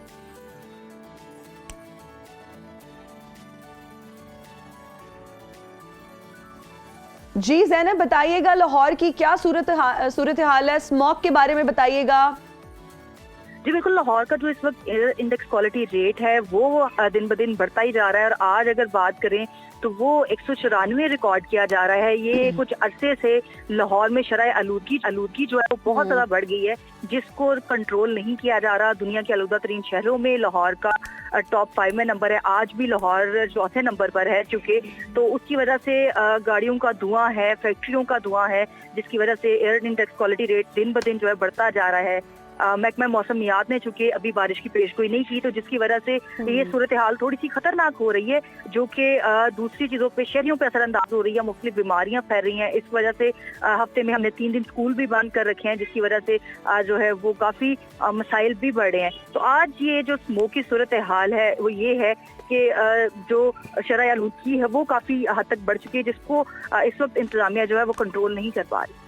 ज़ैनब, मैं ये भी जानना चाहूँगा मज़ीद क्या इक़दाम किए जा रहे हैं गवर्नमेंट की जानिब से, क्योंकि स्मॉग के तदारुक के लिए बहुत सी फैक्ट्रीज़ को बंद करवाया जाता है, ख़ासतौर पर ईंटों के भट्टों को बंद करवाया जाता है, तो उस हवाले से क्या अपडेट्स हैं? जी बिल्कुल, जो महकमा माहौलियात है वो स्पेशली उसने एक टास्क फोर्स बना रखी है, जिसकी मदद से तमाम जो फैक्ट्रीज हैं, जितनी भी धुआं छोड़ने वाली गाड़ियां हैं, उसमें उनके खिलाफ क्रैकडाउन भी किया जाता है। लेकिन वो बाद वही जो फैक्ट्रीज हैं वो दोबारा खोल भी ली जाती हैं। लेकिन अभी खातिर खा जो इंतजाम हैं गवर्नमेंट की तरफ से वो भी किए तो जा रहे हैं, लेकिन उस तरह से इंतजाम नहीं किए जा रहे जिस तरह से होने चाहिए। आए दिन हर रोज हाई कोर्ट की जानिब से जो है वो हफ्ते में 3 दिन स्कूल बंद करने का भी कहा गया है, लेकिन उसके बावजूद जो प्राइवेट स्कूल है वो हफ्ते में 3 दिन भी खुल रहे हैं। लेकिन इसके ऊपर जो एक अमली इक़दामात होने चाहिए वो उस तरह से नजर नहीं आ रहे हैं। लेकिन कोशिश फिर भी यही की जा रही है हुकूमत की तरफ से कि जितनी भी फैक्ट्रीज हैं, जितने भी ये धुआं छोड़ने वाली गाड़ियां हैं, स्कूल हैं, नॉर्मल इनके ऊपर जो है वो काबू पाया जा सके, ताकि जो बच्चे इससे इफेक्ट हो रहे हैं, जो बीमारियां फैल रही हैं, स्पेशली सांस की, बुखार बहुत ज्यादा वायरल है आजकल, इन्फेक्शन बहुत ज्यादा हो चुके हैं, तो उसकी वजह से इसके ऊपर काबू पाया जा सके। लेकिन इसके हवाले हवाले से अभी मजीद जो गवर्नमेंट है वो टास्क फोर्स के जरिए जो है वो इस पे इकदाम कर रही है। ज़ैनब, आप क्या समझती हैं कि ये जो स्कूल्स को बंद किया जा रहा है जुम्मा हफ्ता इतवार 3 दिन के लिए आज से, और फिर रेस्टोरेंट्स का भी कहा जा रहा है कि जो 11 बजे बंद हो जाएंगे, मार्केट्स जो है वो 10 बजे बंद कर दी जाएंगी, डू यू रियली थिंक कि दिस इज द सोल्यूशन? इससे कोई सूरत हाल में बेहतरी आएगी? जाहिर है ये कोई हल तो नहीं है, क्योंकि हम लोग 2015 से देख रहे हैं कि स्मोक जो है वो हर साल बढ़ती ही जाती है और फिर ज़्यादा से ज़्यादा इसमें शिद्दत आती जा रही है। इस दफ़ा जब स्मोक का खदशा जाहिर किया गया शुरू में ही बहुत ज़्यादा, नवंबर का लास्ट वीक और जो दिसंबर था, ये तकरीबन सारा ही स्मोक की लपेट में। पिछले कुछ बहुत अर्सा ज़्यादा जो एयर इंडेक्स क्वालिटी रेट है लाहौर के मुख्तलिफ इलाकों में 500 से भी ज़्यादा क्रॉस किया गया। तो इसको देखते हुए फिर लाहौर हाई कोर्ट ने जो फैसला दिया कि बच्चों के स्कूल हैं वो 3 दिन बंद कर दिए जाएँ। जाहिर ये हल नहीं है, बच्चों की पढ़ाई का खर्च भी है, वालिदैन भी इससे काफी ज्यादा परेशान होते हैं, लेकिन हमें अभी मुकम्मल तौर पे उस तरह से हम कंट्रोल नहीं कर पा रहे हैं। महकमा माहौलियात की तरफ से जो टास्क फोर्स बनाई गई है वो टास्क फोर्स जो है वो क्रैक डाउन भी करती है, गाड़ियों को सील भी कर देती है कि धुआं छोड़ने वाली गाड़ियों को बंद भी कर दिया जाता है कि हम लोग इस पर कंट्रोल कर सकें। लेकिन अभी आइंदा आने वाले दिनों में जैसे दिन बढ़ रहे हैं, तो आज भी अगर हम बात करें लाहौर की, तो चूंकि 4था नंबर है शरह आलूगी में, दुनिया के आलूदा तरीन शहरों में जो लाहौर है वो पहले नंबर पर भी रहा है। तो हमें इसी को देखते हुए गवर्नमेंट को और भी चाहिए कि इसके ऊपर इक़दाम करे, ताकि जो आने वाले दिन है, जो अगला साल है, वो हम लोग इस आलूदगी से, इन चीज़ों से महफूज रहें। बिल्कुल ज़ैनब, मैं ये भी जानना चाहूँगा आपको, क्योंकि सांस लेने में जो दुश्वारी है, इन मुश्किलात का सामना तो शहरियों को है ही, इसके अलावा कौन कौन सी बीमारियां हैं जो वायरल हो रही हैं, किन मुश्किलात को फेस करना पड़ रहा है आवाम को? अच्छा, एक तरफ तो स्मोक है, लेकिन दूसरी जानिब ये जो खुश्क सर्दी है, बारिश नहीं हो पा रही, सबसे बड़ा फैक्टर है बारिश ना होना। चूंकि महकमा मौसमियात ने अभी फिलहाल बारिश के इम्कान जाहिर भी नहीं किए हैं। पिछले 2-3 दिन से जो है वो खुश्क सर्दी जो है वो बहुत ज्यादा, तो जाहिर है उसकी वजह से जब स्मोक खुश्क सर्दी मिलती है तो उसकी वजह से जो बुखार है, नज़ला है, जुकाम है, ये मौसमी वो बीमारियां जो हर साल जब मौसम चेंज होता है तो लोग इफेक्ट होते हैं। अब ज्यादातर जो डॉक्टर से हम लोग बात करते हैं तो डॉक्टर्स यही बता रहे हैं कि ज्यादातर सांस की बीमारियां हैं, फेफड़ों की बीमारियां हैं, जो लिवर इफेक्ट किया हो रहा है सबसे ज्यादा। फिर एक रिपोर्ट के मुताबिक जो सबसे ज्यादा इन दिनों में फालिज के जो केसेस हैं वो देखने में ज्यादा आए हैं कि किस तरह से इस मौसम के दौरान जो है लोग इफेक्ट हो रहे हैं। ना सिर्फ मर्द हैं, बुजुर्ग हैं, इसकी वजह से जो अस्पताल में काफी जो मरीज हैं उनमें इजाफा हुआ है, काफी परसेंटेज बढ़ी है। इसको जो है वो कंट्रोल किया जा रहा है कि इस मौसम की वजह से जो है वो लोग ज्यादा बीमार ना हो, ज्यादा एहतियात लोग करें। डॉक्टर्स का ये कहना है, बीमारी का ये कहना है कि ज्यादा लोग जो है वो एहतियात करें, क्योंकि अब बारिश नहीं हो रही है, ये अल्लाह ताला की तरफ से है। जैसी बारिश होगी तो फिर मौसम थोड़ा चेंज होगा, लेकिन तब तक जो लोग हैं एहतियात करें। फिर सबसे ज्यादा इसमें बच्चे जो इफेक्ट हो रहे हैं, अब बच्चों को ज़ाहिर बड़ों को समझा लिया जाता है, लेकिन बच्चे जो हैं वो ना समझ होते हैं। बिल्कुल, बड़ों को तो हम फिर भी समझा लेते हैं, लेकिन बच्चों को किस तरह से समझाया जाए। बहुत शुक्रिया ज़ैनब शहबाज आपका, आप हमें स्मोक के हवाले से आगे बता रही थी। और ये बात आपकी बिल्कुल सही है ना कि बच्चों को हम किस तरह बताएं कि फिजा कितनी आलूदा है और बेटा आप उसमें बीमारियों में मुब्तला हो जाओगे, क्योंकि बच्चों की एक जो उम्र है वो तो खेलने कूदने की उम्र है। समझ आप उसको किस तरह से आप बच्चों को बेटा वो अगर वो ये पूछें कि जी अच्छा क्यों, अच्छा मैं खेलूं कहाँ, ऑलरेडी हमारे पास ग्राउंड्स की कमी है, आउटडोर गेम्स तो हैं ही नहीं। और हम आए दिन इस पे बात करते रहते हैं कि बच्चों की नशोनुमा के लिए आउटडोर गेम्स कितनी इंपॉर्टेंट हैं, उनकी फिटनेस के लिए कितनी जरूरी हैं, उनकी साइकोलॉजिकल जो है ना उसकी फिटनेस के लिए बहुत जरूरी है। साइकोलॉजिकल ग्रोथ होती ही बच्चे खेलने से। और जब हम बच्चे को रिस्ट्रिक्ट कर देंगे, उसको एक कमरे में बंद कर देंगे, वैसे ही माँ बाप जो है ना उनको मुझे लगता है सुकून ही तब आता है जब बच्चे स्कूल जाते हैं। वही थोड़ा सा टाइम होता है जब माएँ थोड़ा रिलैक्स कर लेती हैं, मुझे ऐसे लगता है। लेकिन जब बच्चे घर पे रहेंगे, जब बच्चे सारा दिन घर पे रहेंगे और फिर वीकेंड पे इस तरह से होगा कि बच्चे घर पर ही हैं, तो मैं माओ का दर्द समझ सकती हूँ। इस बात पे ब्रेक ले लेते हैं, ब्रेक ले लें, बहुत जरूरी होगी है। ब्रेक लेते हैं जनाब, ब्रेक के बाद वापस आते हैं। और हम हाजिर हैं ब्रेक के बाद। आप देख रहे हैं सुनो पाकिस्तान और अब बात करेंगे फीफा वर्ल्ड कप की। और इस पर बात करने के लिए हमारे स्पोर्ट्स एनालिस्ट इरफान जहीर साहब ने हमें ज्वाइन किया है। गुड मॉर्निंग, अस्सलाम वालेकुम, thank you so much for joining us. Irfan साहब, कल के सेमीफाइनल के बारे में बताइए, कैसा रहा? मोरक्को खेला तो लायन की तरह लेकिन हार गया, व्हाट डू यू से? देखें, कल भी हमने इस पर डिस्कशन की थी कि हमारी ख्वाहिश तो बहुत बड़ी थी, ये शायद सारे हम जितने भी मुसलमान हैं सब यही चाह रहे थे कि किसी तरह मोरक्को जीत जाए, बट उन्होंने प्रूव किया फ्रांस ने कि दे वर टू गुड साइड, और उन्होंने जिस तरह की एक एग्जीक्यूशन और गेम प्लान जिसे कहना चाहिए, जो कॉम्बिनेशन अपना रखा, वो बिल्कुल ज़बरदस्त किस्म का था। अब ये देखें कि दोनों टीमों की जो शॉट्स थी वो 14 और 13 थी, फ्रांस की 14 थी, उनकी 13 थी, बट उनकी जो शॉट्स मोरक्को ने की वो बहुत वाइड थी, बहुत दूर से थी, और एक तो जो बड़ी गोल्डन अपॉर्चुनिटी उनको मिली वो भी समहाउ वो एग्जीक्यूट नहीं कर पाए। एक उन्होंने बड़ी डिले कर दी शॉट जो उनके प्लेयर अटैकर के पास चांस था, फिर एक दो अपॉर्चुनिटी ऐसी क्रिएट हो सकती थी जो समहाउ उन्होंने नहीं की। दूसरी तरफ अगर हम फ्रांस की देखें परफॉर्मेंस तो उन्होंने 5-6 मिनट के अंदर ही गोल कर दिया। खासतौर पे जो असिस्ट किया गर्देजी उनको हर्नांडेस को मिला, बड़ा जबरदस्त किस्म का था वो पास और उन्होंने गोल किया। फिर इसी तरह कोलोमानी ने 79 मिनट के अंदर सेकंड गोल भी कर दिया जो मापे की बड़ी खूबसूरत असिस्ट थी। तो ये आपको पता चलता है एक बड़ी साइड और दूसरी टीम के अंदर कि ये किसी जगह पे पैनिक नहीं करते और दे नो देयर प्लान कि इसको एग्जीक्यूट किस तरह करना है, किस तरह लेके चलना है गेम को, और कंट्रोल अपने पास रखते हैं। अब देखिए 62% पोजीशन जो थी वो पोजीशन उनके पास थी मोरक्को के पास, बट उस पोजीशन का कोई फायदा नहीं होता। ये इस तरह हमने क्रोएशिया के मैच में भी देखा कि ज्यादा पोजीशन उनके पास थी, ऑलमोस्ट 61%, क्योंकि पोजीशन रखने से कोई फायदा नहीं होगा जब तक आप गोल लाइन के पास जाके एग्जीक्यूट नहीं करेंगे। ये दो मिस्टेक आपको वैसे नजर आती है, एक बड़ी साइड और दूसरी साइड के अंदर के ये एक तो दूर से अटेम्प्ट करते हैं, लीड जो अपनी गोल लाइन है उसे पीछे से अटेम्प्ट करेंगे गोल करने की। दूसरा ये है कि ये सिर्फ पोजीशन रखते जाएंगे, जब टाइम आएगा तो पोजीशन दे देते दूसरी टीम को। तो ये मेरा ख्याल है फर्क हमें काफी बड़ा नजर आया। और एक अच्छी इसमें चीज ये है ओबियसली पूरे तमाम इस्लामिक कंट्रीज इसको वो ओबियसली उनके लिए बड़ा प्राउड मोमेंट था कि सेमीफाइनल तक आना। मोरक्को ने एक रास्ता खोला कि अफ्रीकन साइड, अरेबियन साइड भी वर्ल्ड कप के स्टेज पे आ सकती है, सेमीफाइनल को क्वालिफाई कर सकती है। ये तो आपको पता है ये ऑलमोस्ट 5-6 टीमें ही हैं जो 90% यही सेमीफाइनल में आती हैं, एक आधी की ऑल्ट्रेशन होती है। बट इस तरह किसी और टीम का आना, डोर ओपन करना और आके अच्छी परफॉर्मेंस देना।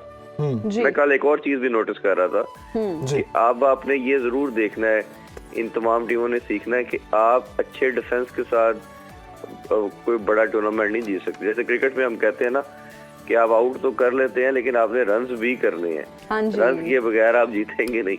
इसी तरह आप फुटबॉल के अंदर भी आप डिफेंस अच्छा जितना मर्जी तगड़ा रखें, आप जितने मर्जी रेजोल्यूट कॉम्पैक्ट किस्म का आपका डिफेंस है, बट आपने समहाउ किसी न किसी जगह जहाँ पे गोल भी करने हैं।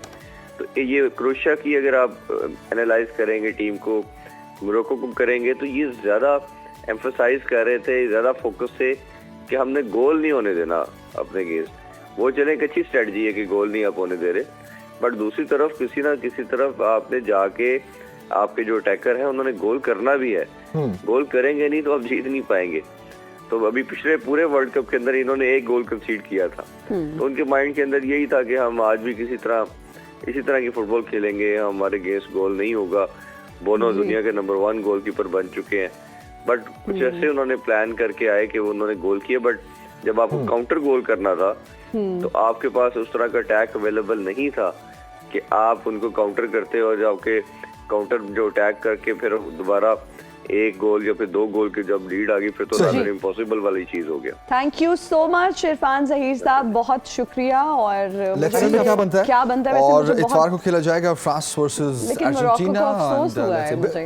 अच्छा, अफसोस के साथ साथ ना आई वुड से हिना के अफसोस तो जरूर हुआ उसके हारने का, लेकिन जिस दलेरी के साथ वो खेले हैं ना, वो देखने का भी बहुत मजा आया है ना। बिल्कुल, अभी भी 6th प्लेस के लिए उनके पास एक मौका है 3rd प्लेस के लिए। नाज़रीन, वक्त खत्म हो गया, आपसे मुलाकात होगी इंशाल्लाह कल। बहुत सा ख्याल रखिए, फीडबैक जरूर दीजिएगा। टिल टुमारो, टेक केयर, अल्लाह हाफिज़, बाय बाय।